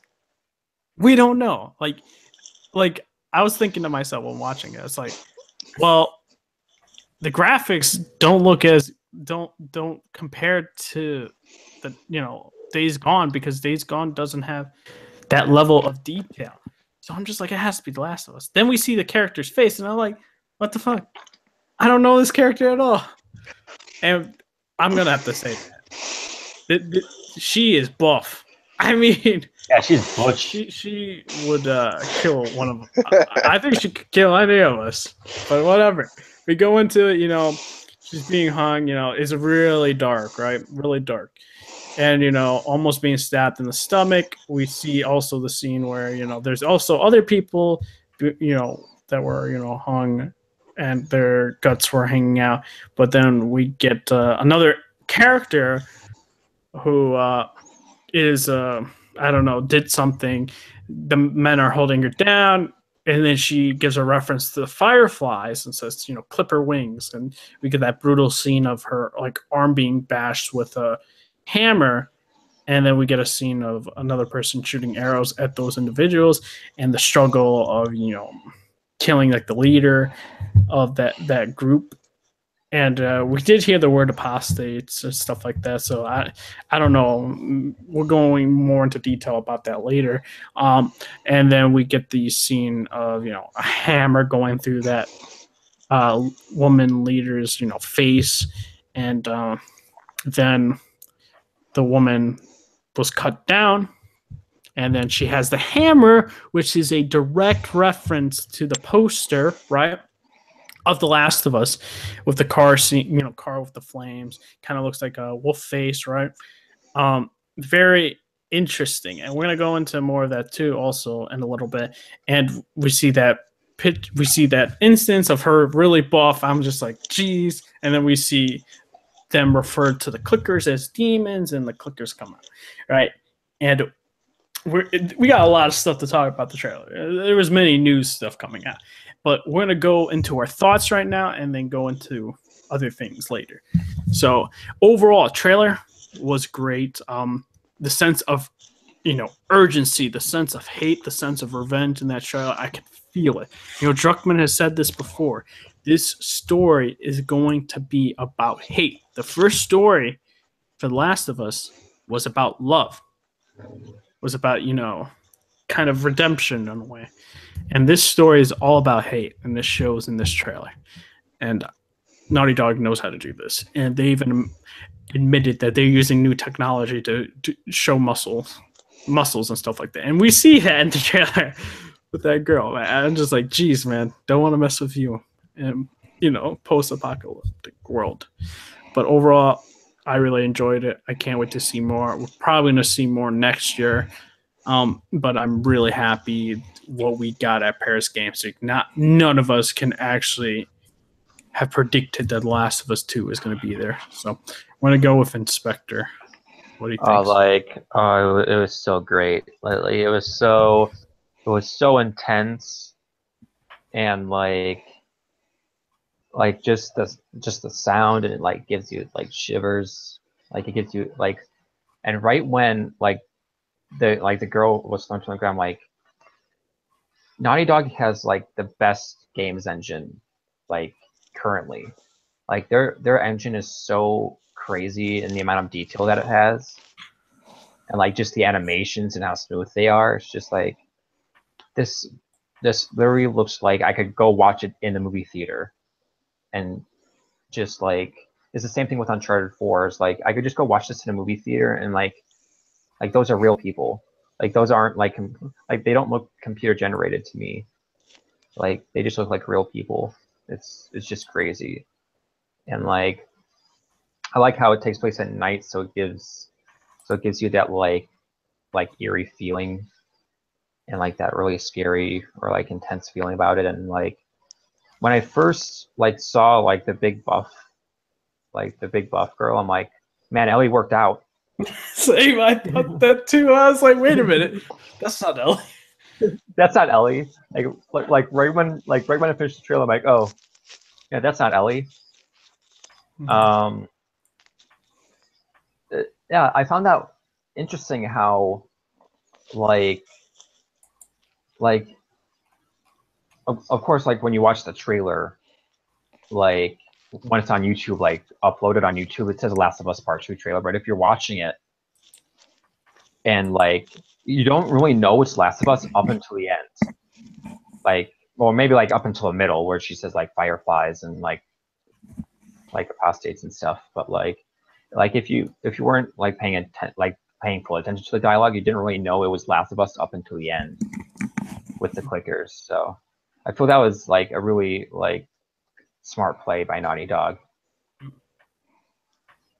So we got a person still playing The Last of Us, Marvel DC fan. If you saw the trailer, give us your thoughts on it, and if you're hyped about it and all that. Well, I mean, I was just at a loss for words after I was watching it. Like, because, well, spoiler alert, I actually finished playing The Last of Us. I haven't had the parts all up yet, but they're coming out, so be on the lookout for that. So after finishing that game, and then watching this newest trailer, and I actually went back and watched the PSX reveal too, there's no amount of like words to say for my excitement. Like I just can't wait for even though I watched this trailer after like it was re-uploaded on YouTube or something like that, so I knew that it was The Last of Us Part 2. Like it's kind of like what Inspector said, like you're watching it and like you don't know if it's really a Last of Us trailer, and like by the end of it, it just like it was so tense, like I was shaking, like it was just like a fantastic trailer. It looked so beautiful. Yeah, like right when they started like hitting the girl with the hammer, like like it was so good. Yeah, it's just you get butterflies in your stomach, and you're just like, I want to see more of it. Like, so honestly, I can't wait for Last of Us. I want to play it now. God damn it, let me play it. Damn straight. All right, what about you, Talati? Did you see the trailer? Yes, I did. I saw the trailer, and by God, if I was on the PlayStation, I think I would bought the game first and second.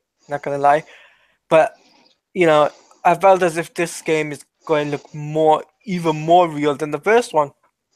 My honest opinion. And seeing how this girl was like getting battered and bruised, and it got me, really interested. But obviously I'm not on PlayStation, but it's just got me to think: is there gonna be a trailer of another trailer at not PGA's PSX? In my honest opinion, I'm going to say no, because Yeah, I'd say no. I'm going to I'll say say no. we're going to see next year probably gameplay. Next year That's what- gameplay. Mm-hmm. Okay. Will it be E3? I have no idea. I think from what they're doing, it's like they're going from PSX to Paris Games Week. I totally see it probably a gameplay being shown at E3. Okay. But my thoughts are simple: that it's just a really cool gameplay. A cool trailer. But do you mind if I switch gears? To what? Because I've still got some more stuff about The Last of Us. Alright, go on. You can Okay, end cool. that and I'll switch gears. All right, so we got a couple things. So very interesting stuff to note. It's can we all agree that somehow this game looks even more better than Uncharted 4? Like, Yeah, that's it's- crazy. Like, Yes.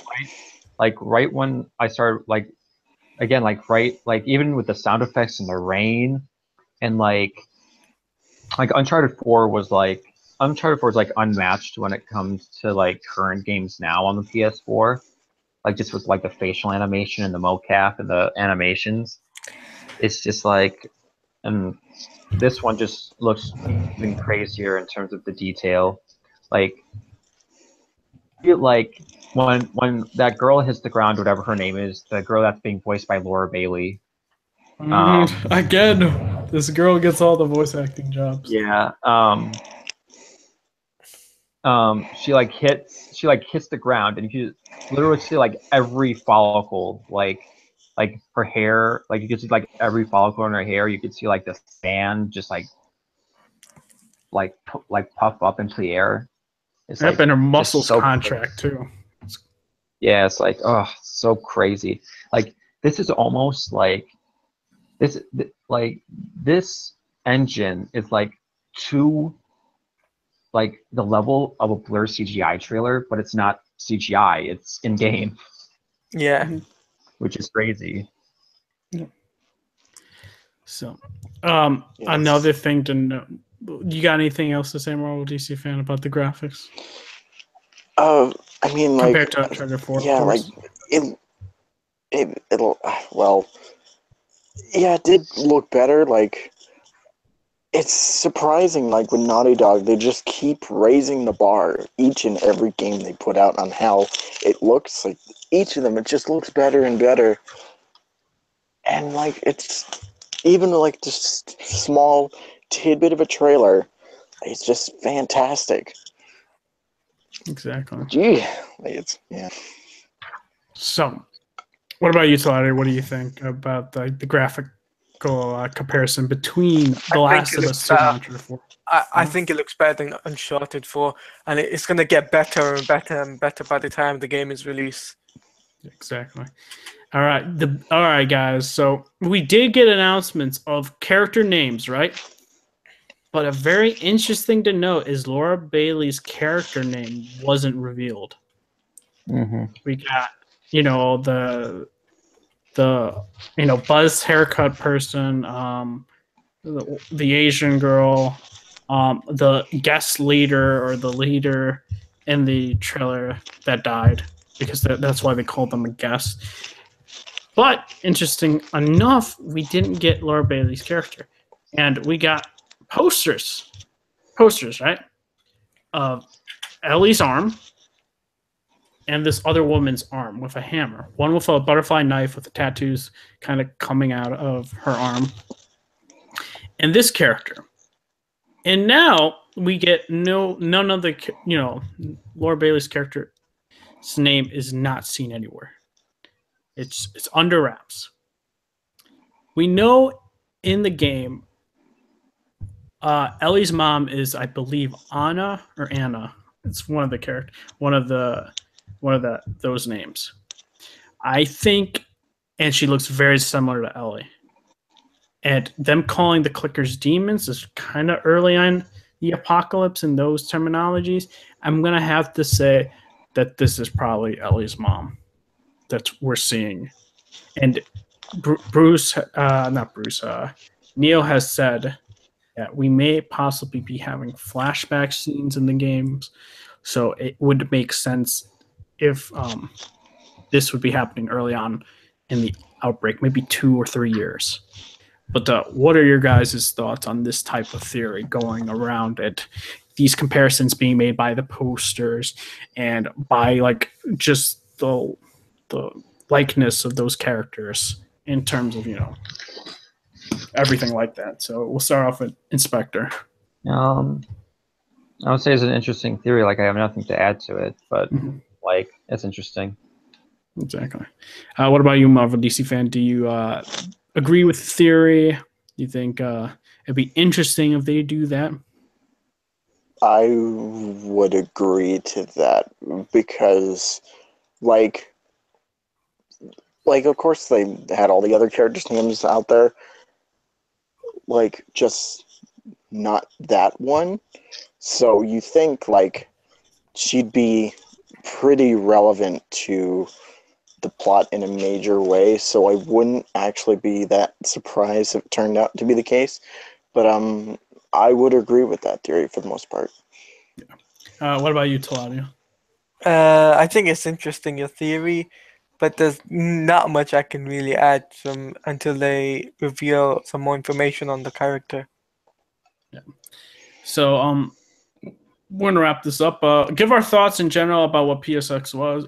Not PSX, Paris Games Week. And I said I enjoyed it. I thought it was a better conference than their E3 conference. And if I had to give it a score, it would be 8 out of 10 for me. And we're gonna go down for the rating systems for people and what they thought. And so, what about you, Inspector?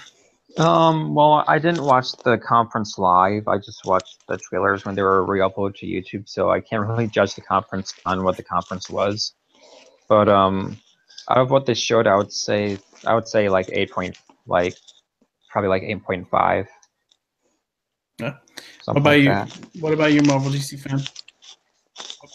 I didn't watch the conference either, but I did watch most of the trailers that had come out afterwards on YouTube, and I think I would give it like around an 8.5 and a 10. So all right. What about you, Claudia? I would give it 8 out of 10, just on the basis of them showing some games that are actually coming out and some of them aren't, and on top of that they did show some exciting stuff. It's just the fact that I think it was an hours long, because I watched it live and I was like, that was it? Only an hour? And it was like, yep, an hour's long only for the exclusive stuff. So I was like, I was a bit bummed out by that. But we just have to wait until PSX now to see what happens there. Exactly. So that is our thoughts for Paris Games Week. And I'm going to give the transition floor to Inspector because he has an interesting topic for us to discuss. Yeah. So like the recent episodes, we've been doing like these opinion pieces, and I came up with one. I was thinking about this a couple days ago, and I'm like, there are some video game scores that like really like connect with you, and I want to know the opinions from the panel of their favorite video game soundtracks or scores. So, for me, my personal favorite, it's really hard because there's a bunch of great scores out there, but my favorite score is the score for Uncharted 2. I think that's the best score for an Uncharted game. Like it has like, and I think it's weird because like Nate's theme for Uncharted, like there's 4 different versions of it, and all 4 of them are kind of different from each other. But I like the one from Uncharted 2 the best.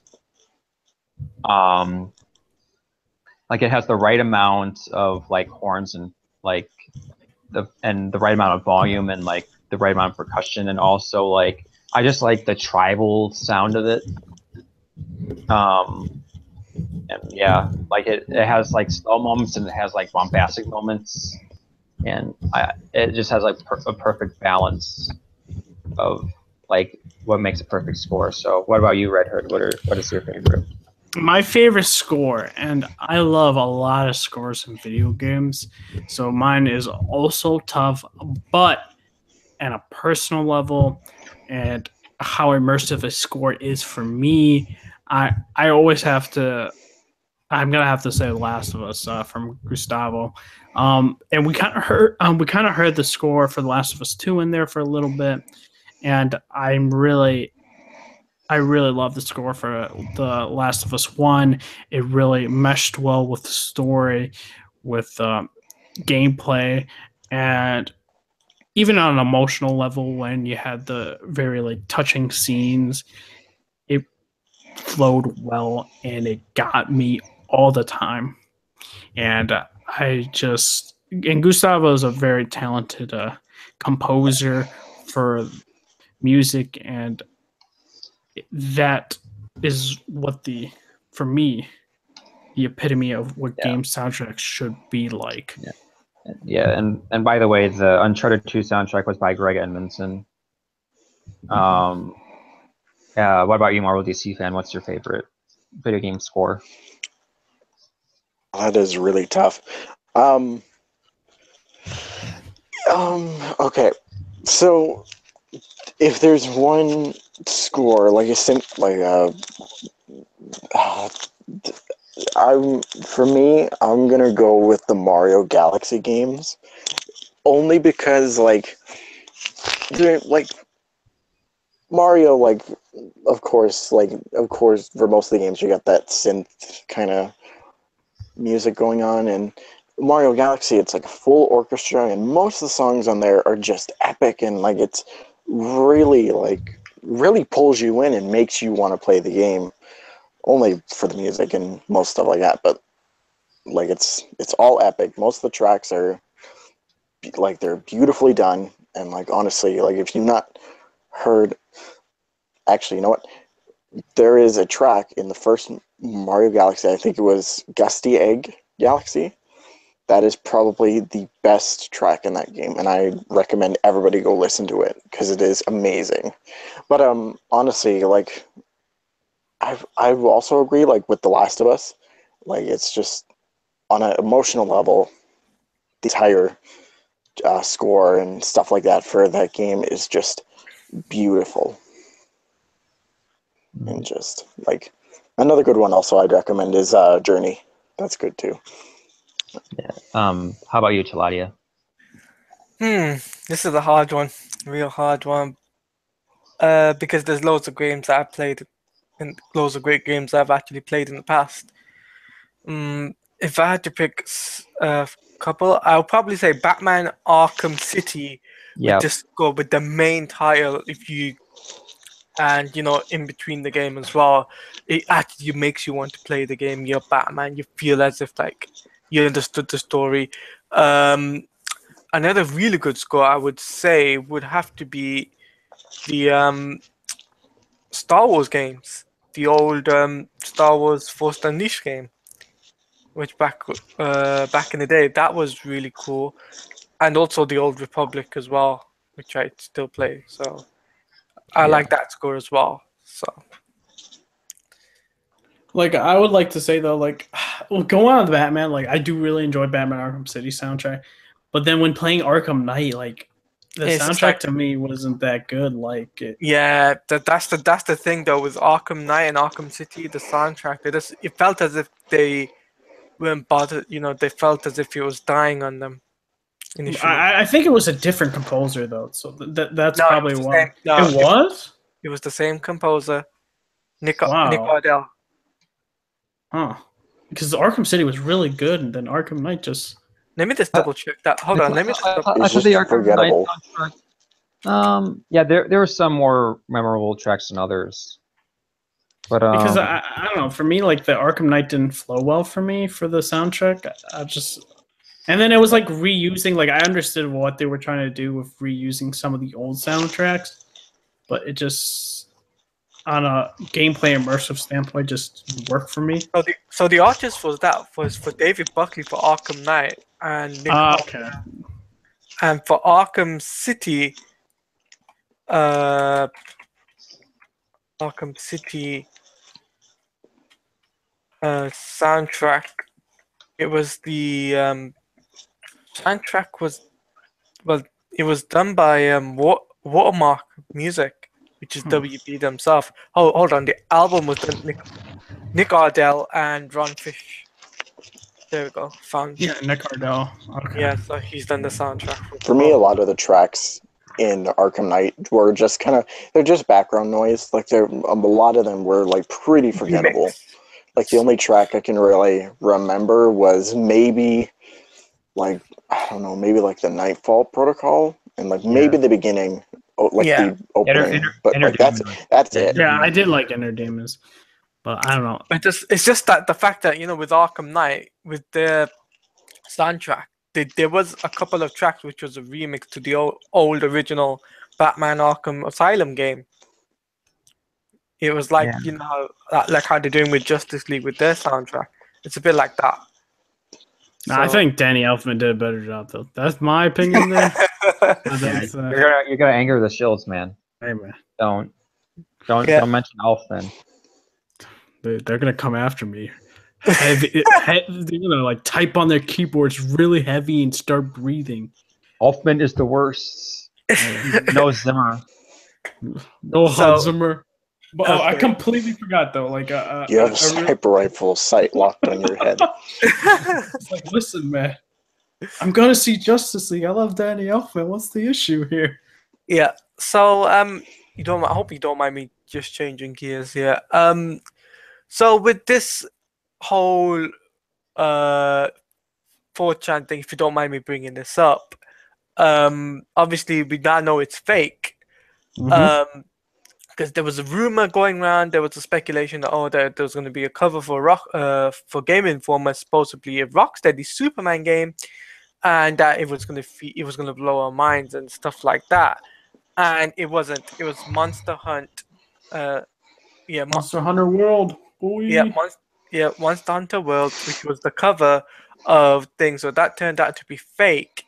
And I want to hear your thoughts about the whole whole thing since the 1st of November being posted since then, and now that the Game Informer magazine has just been released. And what did you guys think about the whole? So I go for it first.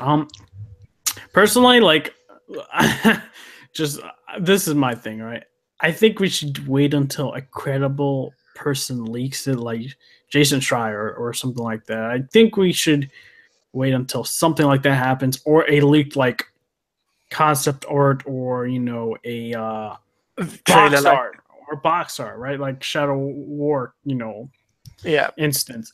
But people are just trying to troll. People are trying to, get people hyped up for Rocksteady. That could be an instance.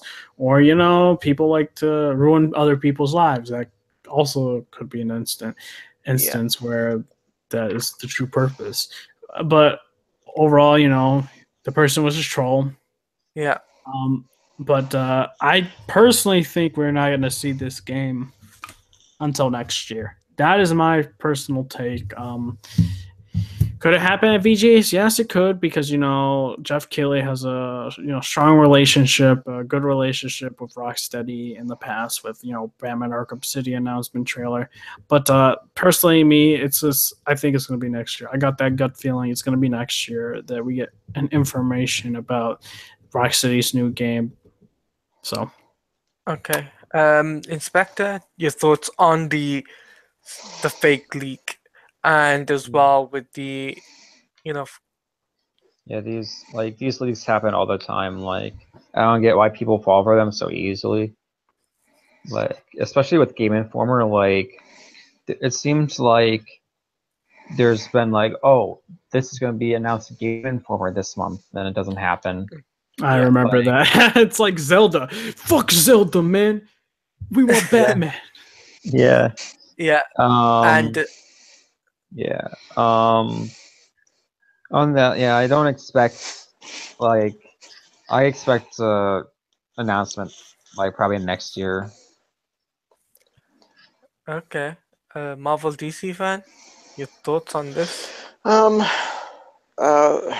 when it comes to rumors, and most of them, I don't really pay attention to them because, like, it's like for the most part, it's like it's a shot in the dark. Like you never know if it's really going to be that or not. And when it is not, it just leaves a bunch of people disappointed. So, Yeah, and I've been fooled a lot of times when it comes to rumors when it for comes certain to things. So, yeah, yep. We're not so mention names for here. me, Just, yeah, like for me, I'll just wait until like an official like confirmation comes up by the company yeah, or like somebody who's actually involved in the project will say something.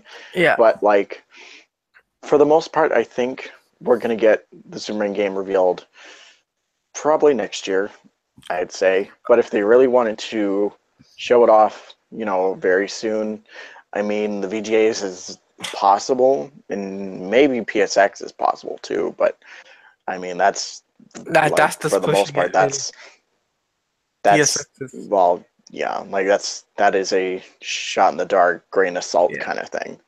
So Because here's my theory: is the fact that they're doing a Shadow of War thing. That's what they're doing. They're like, they're doing. Was it Shadow of Mordor? Or was it Shadow of War? They did the whole concept art thing. I don't know what you're talking about. Monolith Studios, before they hyped up their game, they showed. No, they didn't. They didn't show because remember I was showing you like the Twitter feed. They didn't show any concept art. Oh, okay. Like, So they like legit like they tweeted right when the game trailer came out about the game. okay. So here's what I think it is that it's gonna be they've stopped showing concept art now and they've really been hustled and quiet now and they've been quieted down. So I believe that it's gonna be possibly the VGAs, and that's my first guess, and the second guess would probably be E3, give or take. I don't think it'd be the VGAs now, considering the fact that there's on the blog page that on PlayStation blog page that apparently there's not going to be much games going to be shown besides the ones which are already announced. Yeah, there's only a couple surprises they said, but not as big as like Paris Games Week. Yeah. So that's what I really think about that. Okay, I wanted to say before we go into like movie topics,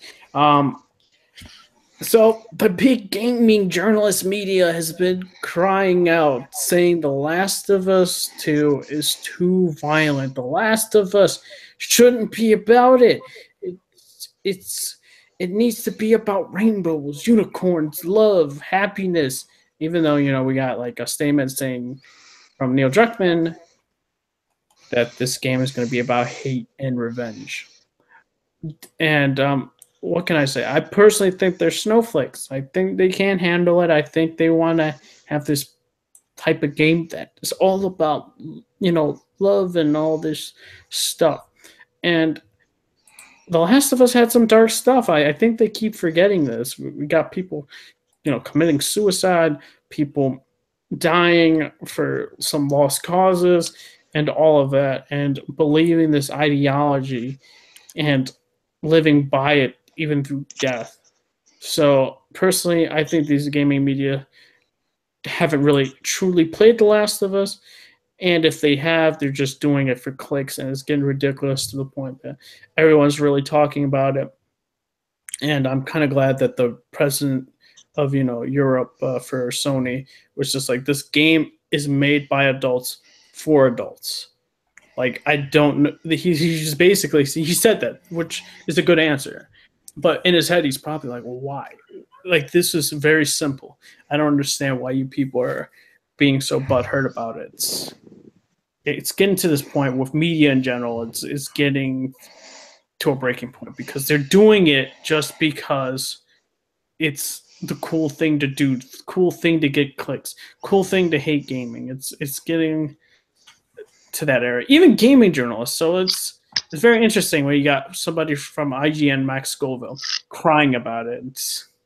I'm getting to that point where they need to really kind of shut their mouths. But that's just me. That's kind of my rant about that. So, what about you, Inspector? What do you think? Yeah, I think it's stupid. Like, yeah, like every game doesn't need to be about sunshine and rainbows, especially a game with, especially a game like Last of Us. Like it's supposed to be dark and like I get like if you don't like violence against women and all that stuff, but it's just you're blowing it out of proportion. Exactly. And it's like, and then they bring the statistics about, this is Polygon, by the way. 30% of violence is against women. Oh, okay. So, we shouldn't show violence towards women because there's 30% of violence for women, even though people are crying out for more, leads for women in games. But we have to make them super perfect. We can't get them this type of situation that's going to happen in a real world situation or something like that. And that also alludes to Detroit Become Human, because that stuff happens at Detroit Become Human in a household.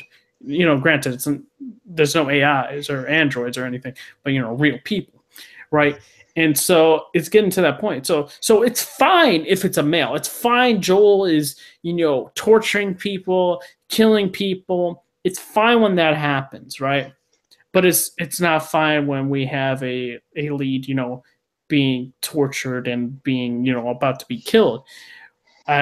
It's just hypocrisy at its finest, and I don't understand why. Why does there have to be an agenda? There shouldn't be an agenda for these people, such as Polygon. You guys are gaming journalists. Act like gaming journalists. Talk about the game. Talk about the theories. Stop bringing political agendas to something that's not trying to be political. It's very sickening where we have this game that's being worked very hard by the developers. They're doing overnight shifts and stuff like that, trying to make the game perfect for us to enjoy. And we have these group of gaming journalists trying to get those clicks, trying to make a name for themselves, trying to be being a SJW. I don't like saying that, but they are being SJWs in a way. Which funny thing is, Neil Druckmann is for women and stuff like that. So we're getting to this point where they just need to be quiet because they just really don't understand. And I just get angry when talking about it. So I'm going to hand that off to Marvel DC fan. What do you think?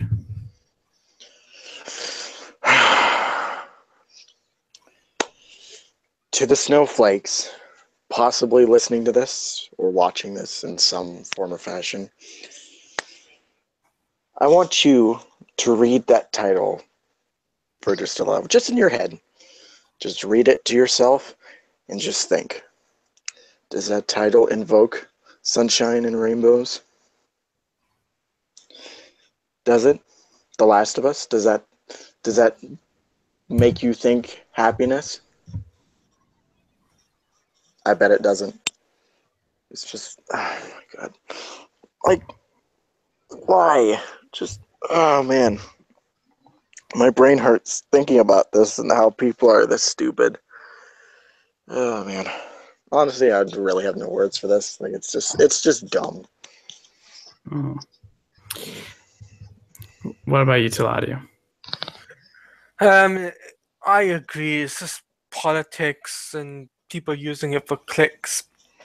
Look, I ain't gonna mention names or anything, but I know a couple of journalists who's actually done this before, and they've said, "Oh, I know this and I know that," just for the clicks. And it's like it's terrible what you guys are doing. You should be ashamed of what you guys do. And think about what you do twice before actually posting on the internet.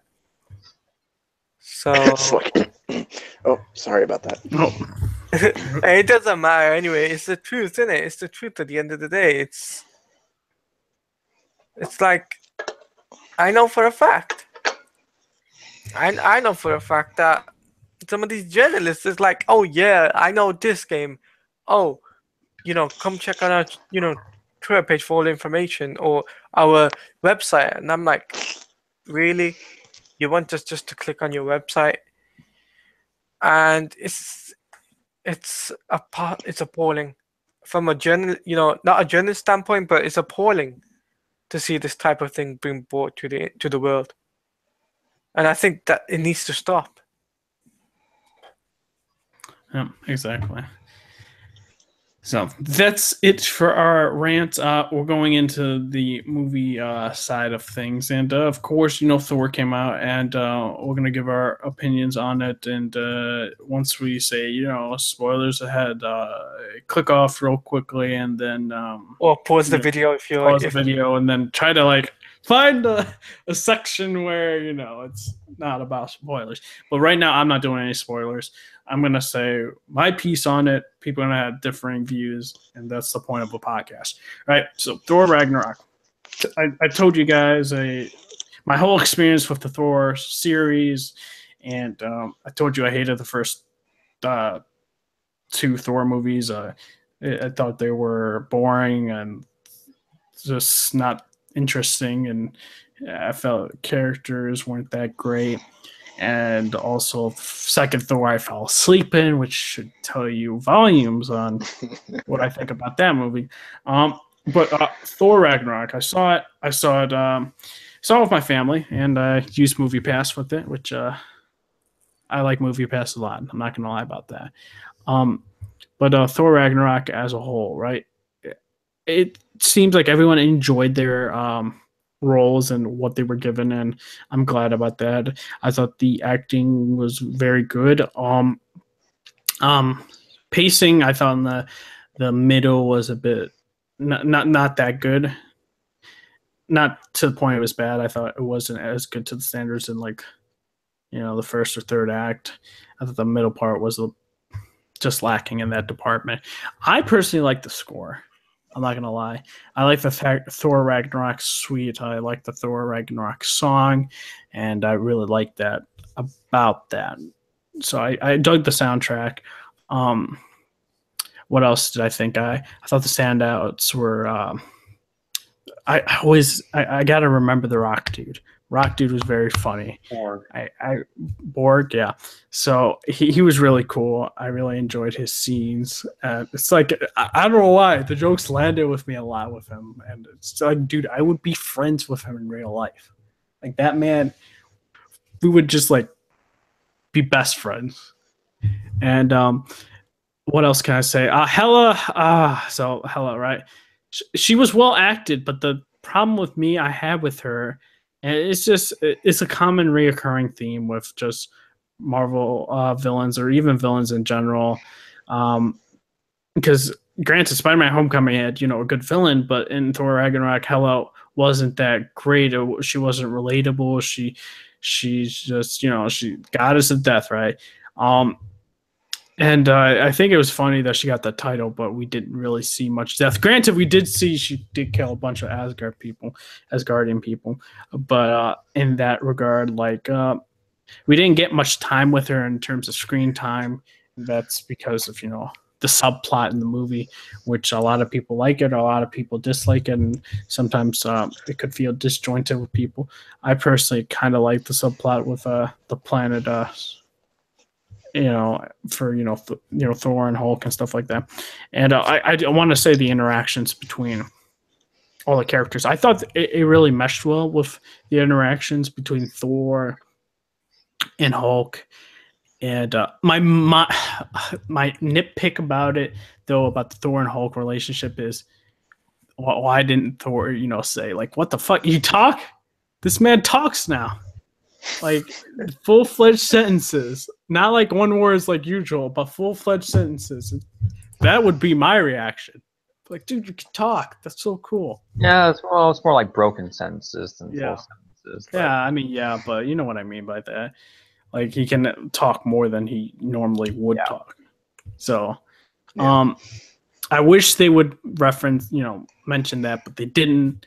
That was a nitpick there.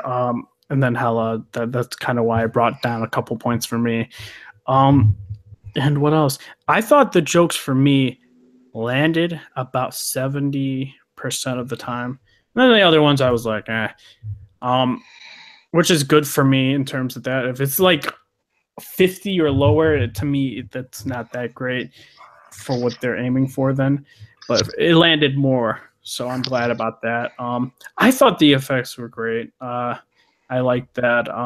I thought Thor and Loki. So this is the problem. It's because of, I guess, the discrepancy between Thor 1 and 2, and then you go into 3, right? About this type of relationship they have. And I wish it kind of was more serious. Thor's kind of a dunce because he trusts Loki for some reason. Yeah. So yeah, but and the tone is very different with those. So it's like very hard to like as a standalone, it would be different, but when you're comparing it to as a series as a whole, then there's a difference there, which like that's to me is like I guess a problem for me.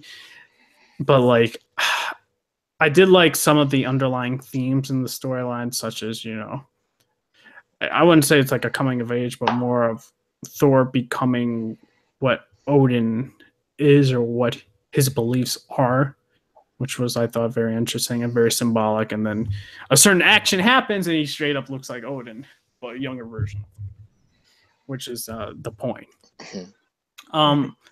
What else? I did enjoy. What else? I did enjoy that. I thought the action scenes were pretty well done.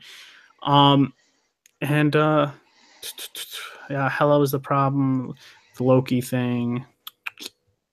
And what else? I thought. I think it's Heimdall. Heimdall, yeah. Heimdall. He's supposed to see everything, but the bridge thing, him not seeing them there, which I guess you could chalk it up as, there was urgency, convenience and urgency. I guess that's a problem with superhero movies in general, because you can't like always make it like, oh, he could see everything. So then there's no like plot in the movie, I guess, or that pivotal point or something like that.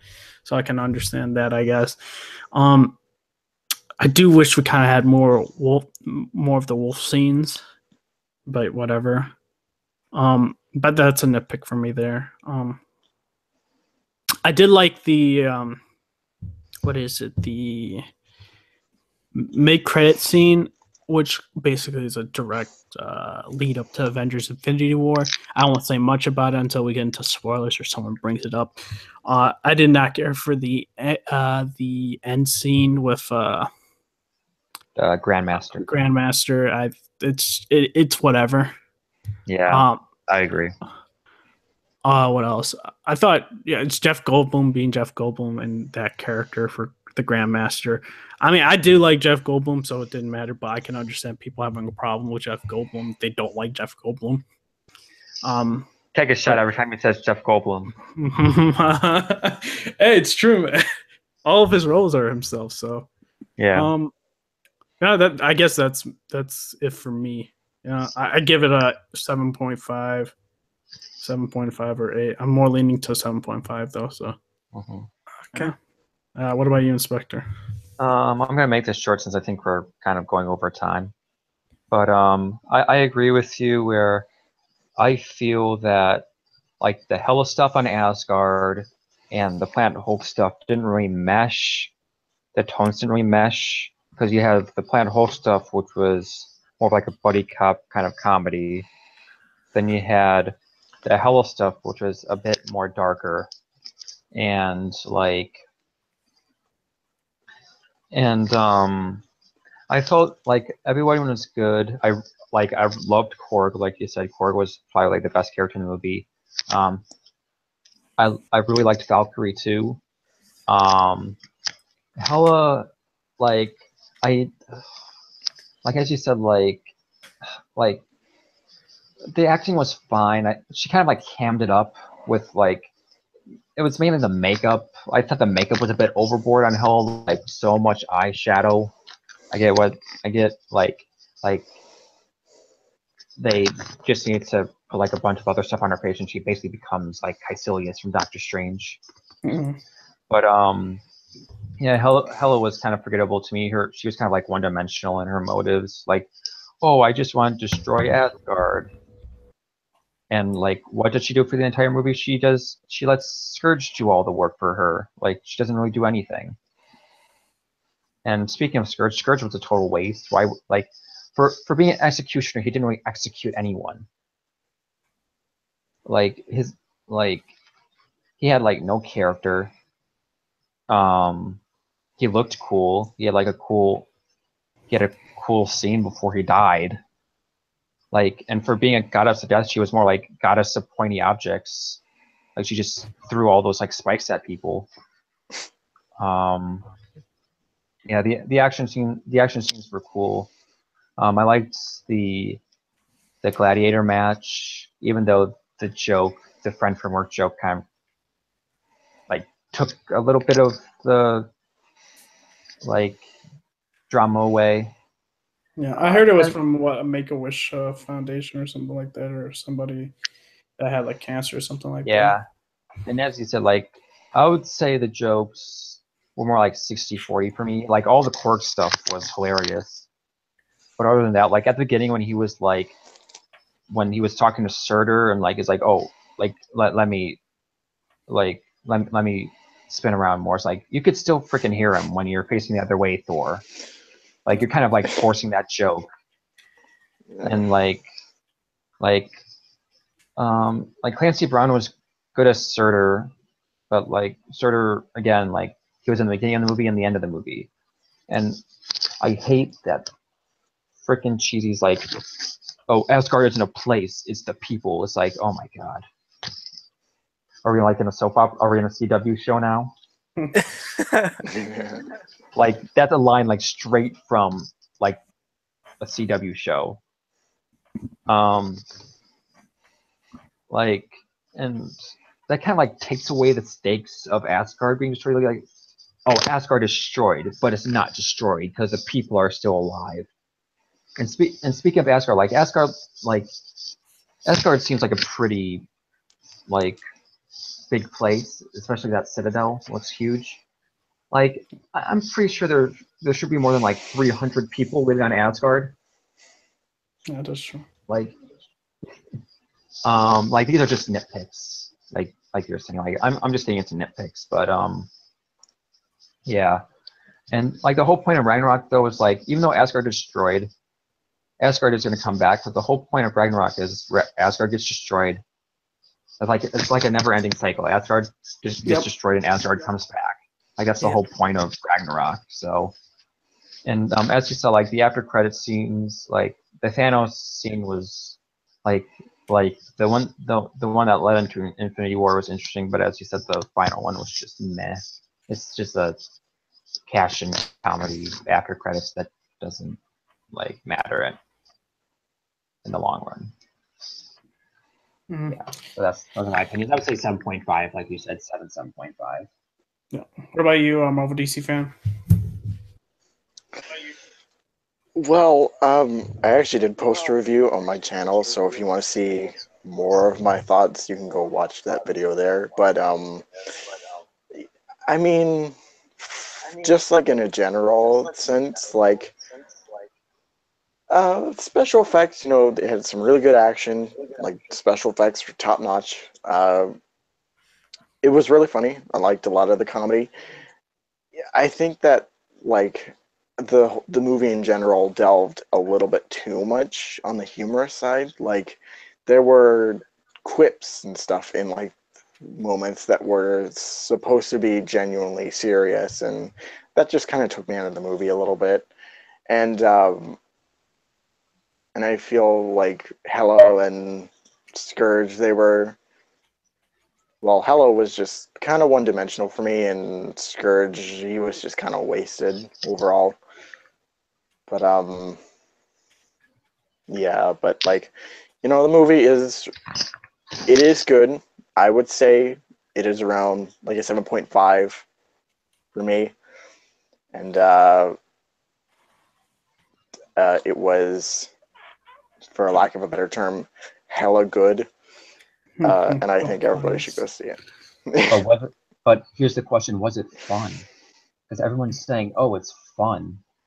It's so fun. Like, yeah, it's fun, but like, maybe it's a little bit like I'm gonna sound so like Mr. Negative Nancy here, but it's like, oh, maybe it was a little bit too much fun. Damn, son. Yeah. Well, there was something interesting though. I was gonna say, so we all know that though. That spoiler alert, right? Quickly click on. Loki totally has the cosmic cube, Tesseract. so Yeah, the Tesseract. Tesseract. Yeah. So that's probably why Thanos is there immediately. I don't know if he has some fucking device. He may have some device to locate all the gems. Who knows? Like a fucking metal detector. Because the Collector has, I think, the Aether, and he also has the orb from Guardians. Mm-hmm. So Exactly. Yeah. The orb. Well, I don't. Well, I mean, the orb. I think it's still with the Nova Corps. Yeah. The orb is still with the Nova Corps. The Aether is with the Collector, I think. Doctor Strange still has the Time Stone. Gem. It has the Time Gem. Or the Eye of Agamotto. Where's the soul? People are thinking that the soul is Soul's gem is going to be in Black Panther. Is how he. Okay. I got this theory from Comics Explained where he's like, oh, he's using the Soul Gem to communicate with Panther God. Oh, that's true. Okay, that makes sense. That's why like there's a purple haze. Mm-hmm. All in my mind. When he's possible, in the spirit realm. Mm-hmm. Yeah. So here's my review on it though. It's a short and simple thing. I thought the jokes were a bit obvious. Comedy was good, yeah. To me, the fun was I was a bit iffy on that. I didn't understand the story, but as a whole, I would give this movie about a 7. Just about a 7, just because on the basis of too many jokes were baited. You could you knew straight away that it was going to be a lame joke. And on top of that, I just think some of the CGI, not all of it, but some of the CGI wasn't as good as the other Thor movies or some of the other Marvel films. Mm-hmm. Interesting. I do want to say though, like, do we all think though all the Asgard people are gonna die? Nope. Well, because we know in the Comic-Con, but all the Warriors 3 died like very like quickly. It's like, oh, those goodbye, Zachary Levi. Have fun being Sejam. Oh shit! Because we know like what is it? We know that Thor is in in outer space floating later. Yeah. So granted, Loki somehow survives because he's on Earth, right? Well, he's Loki, like one of the most popular. He's basically a sex symbol right now. Wait, a little rant though. I'm not joking. No, I got you. No, my little rant though. I saw this fucking comment, right? It's like true Avenger, true Marvel fans would know that because like Chris Hemsworth got a little mad at interviews for spoiler alert that Hela is Thor's sister, and this dude in the comment section is like, if anyone read the comics, they would know Hela is Thor's sister. I was like, what the fuck? Boy, are you have not read any comics because Hela is Loki's daughter, by the way. And the World Serpent is also Loki's kid. So I don't understand how some of these fake comic book fans know this shit, right? Did you say Yeah, the but world serpent? here's the thing, though, Is he here to guys. help us? The world serpent, Mm-hmm. God of War. Yeah, nothing. exactly. Yeah. Yeah, so that's gonna be interesting. I think the World Serpent may help, Kratos kill Thor. So it'll be interesting there. Well, there was a post on the YouTube channel of Loki, not Loki, of Thor's hammer memorial for it. Oh yeah, I saw that. Oh yeah. Spoiler alert. So It seems like you had seems like a very intimate relationship with your hammer. Oh my god. Jeez. Anyways, I think we got one more topic. It's something big in the comic book news that people saw. It was trending on Twitter. People were like, "Wait a minute, this says Bendis." It's like, oh yeah. the fuck? So it was announced that Brian Michael Bendis is going to the DC Comics. We don't know what he's working on, and it's very interesting.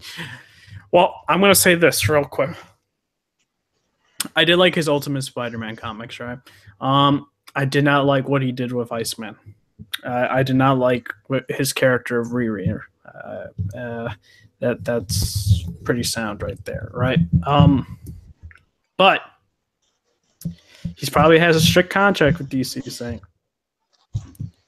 don't make any straight characters gay for some unknown reason. Keep them how they are, then we'll be fine. Because we had that with Iceman, and it was so bad. The explanation was I awful, really too. hope he doesn't write Batman. Oh, dude. Shit. If he does that, he'll say Iceman comic. Dude, the fans would kill you. No, it'd be like the Iceman comic coming all over Please again. don't. I think they had a strict contract with him, which basically prohibits him Yeah, from this doing is something like that. yeah, this is what I think. So it's interesting that they got Bendis. And they said it's going to be a multi-year, multifaceted like deal. Mm-hmm. So that means he's probably going to be on like more than one book, which could be problematic for Bendis because you don't want to give him too many books because then that's what happened when he was that happened at his later years in Marvel where he's just juggling too many things and like he cared about probably like a quarter of what he was writing, and the other 3/4 he didn't really care. To me, I think keep him away from Superman, keep him away from Batman, keep him away from Wonder Woman, keep him away from Green Lantern because he's terrible at cosmic stuff. I would say give him. I know he's Bendis and he will want like a AAA character, like an A or B+ character right off the bat. But like, I feel it would be safer for Bendis if they would give Bendis give him a Legion of Superheroes book, or give him like a Justice Society book, or maybe a Booster Gold book. Like I think those would work. Maybe not Legion, maybe JSA or Booster Gold. I think he would work really well with Booster Gold because Bendis' dialogue is naturally quippy, and Booster Gold is a very quippy character. So I think he would work really well on Booster Gold. Maybe Flash. I don't know about that one though. Or maybe a lot of people are saying like since Bendis cut his teeth in like the crime comics and like dark comics, a lot of people are saying like he should like write a question book.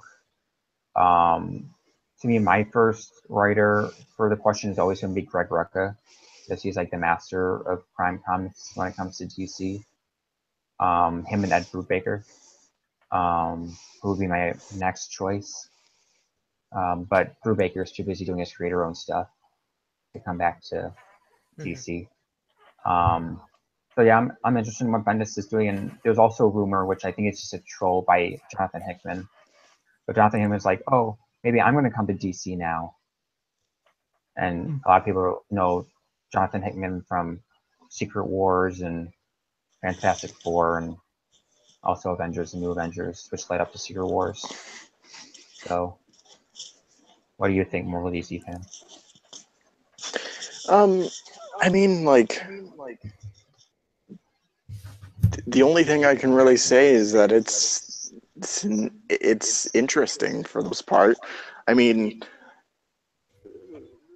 yeah. I mean, they should keep him away from like the AAA, like Wonder Woman, Batman, Superman, all that kind of stuff, and maybe do like a character that hasn't really been, or like in the public eye that much. Maybe like the Question, or maybe like a Legion of Superheroes kind of thing. Or like if they really wanted him to do like the AAA DC characters, like the main popular ones, probably have him do like maybe like an out of continuity kind of story. But I mean, anything can happen really. Because Bendis kind of has a problem with continuity. He does not like continuity. And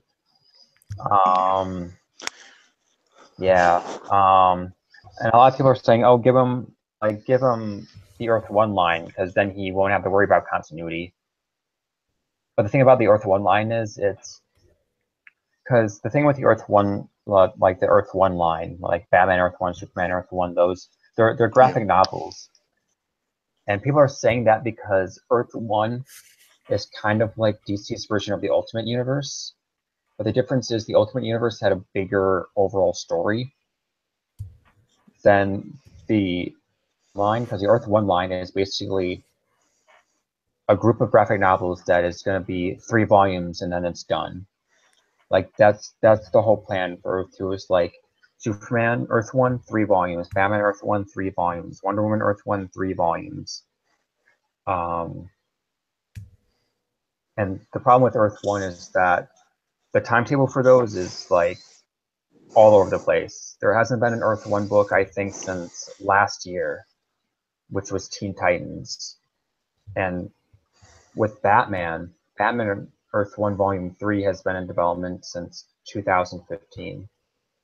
So it's been over 2 years, almost 3 years since Volume 2 came out. Yeah. So, Taladia, your opinion on Bendis going to DC? I hope he doesn't touch my Superman. Yeah. Yeah. I hope he doesn't touch that. I hope he doesn't touch any of the Trinity. You should work on Superwoman. Superwoman, that's his job. Work on Superwoman. Superwoman. Well, the problem is, Superwoman is ending, so yeah, sorry. But oh man. Well, what's the next big disappointing character then? Put him on that bandwagon. Yeah, but that's my honest opinion. It's just that I hope he doesn't touch Superman or Batman or even the thing. So that's what I got to really say. So do we think this is a big blow to Marvel Comics? Yep. Yes and no. I think yes, it is a blow, but I think Bendis and Marvel has been struggling Marvel in general has been struggling for the past few years, especially this year with Secret Empire. They've been losing fans, and even they'll say, like, even like the higher ups like Axel Alonso and Tom Brevoort will say, but our sales are like, we are still outselling DC. We still have the majority of the market share. But the thing is, your singular books aren't selling as well. You're only have most of the market share just because you have double the amount of books as DC, and you're charging more for the books than DC. That's why your numbers are up, because like I think like DC has like 29, 30 books. Marvel has 50 or 51. So that's like 20 more books than DC. And the problem with Marvel is that they'll have a series, right? But if they think it won't sell, they'll cancel it. Like they'll make it a mini series. Marvel just doesn't have any confidence in their series. Like they don't think, like, look at DC, what they did with Rebirth, right? And they have characters like Superwoman and Blue Beetle and Cyborg. Their books are selling terribly. But like, well, Blue Beetle is ending, Superwoman is ending, but those are the only two books that are ending. Like Cyborg is still going to be going on. New Superman, which was thought to be canceled, is still going to be going on, and that book isn't really selling that well either. That's like 14,000, 15,000.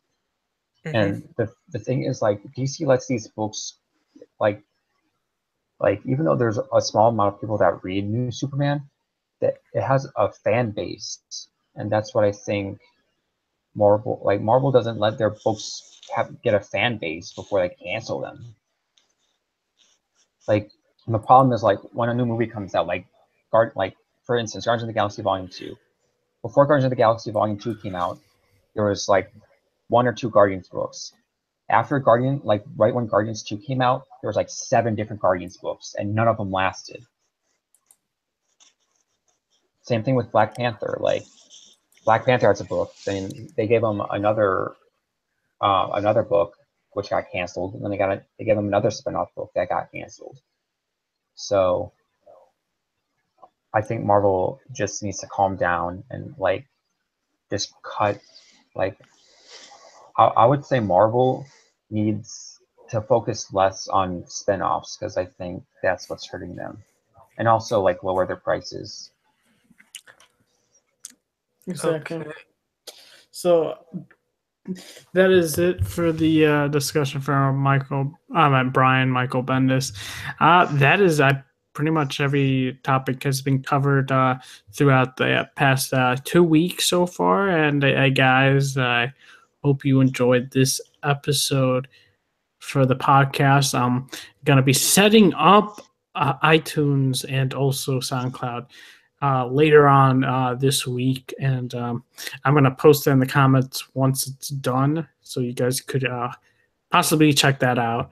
Because I want to try and branch out and stuff like that, and we're gonna do our outro. So yeah, you guys can, because you're on here right now, see me at Red Hood 420. Hit the subscribe button if you want to see more of the podcasts and also more videos of mine, and also hit the like button to show your support, and also share this video and podcast episode with your friends.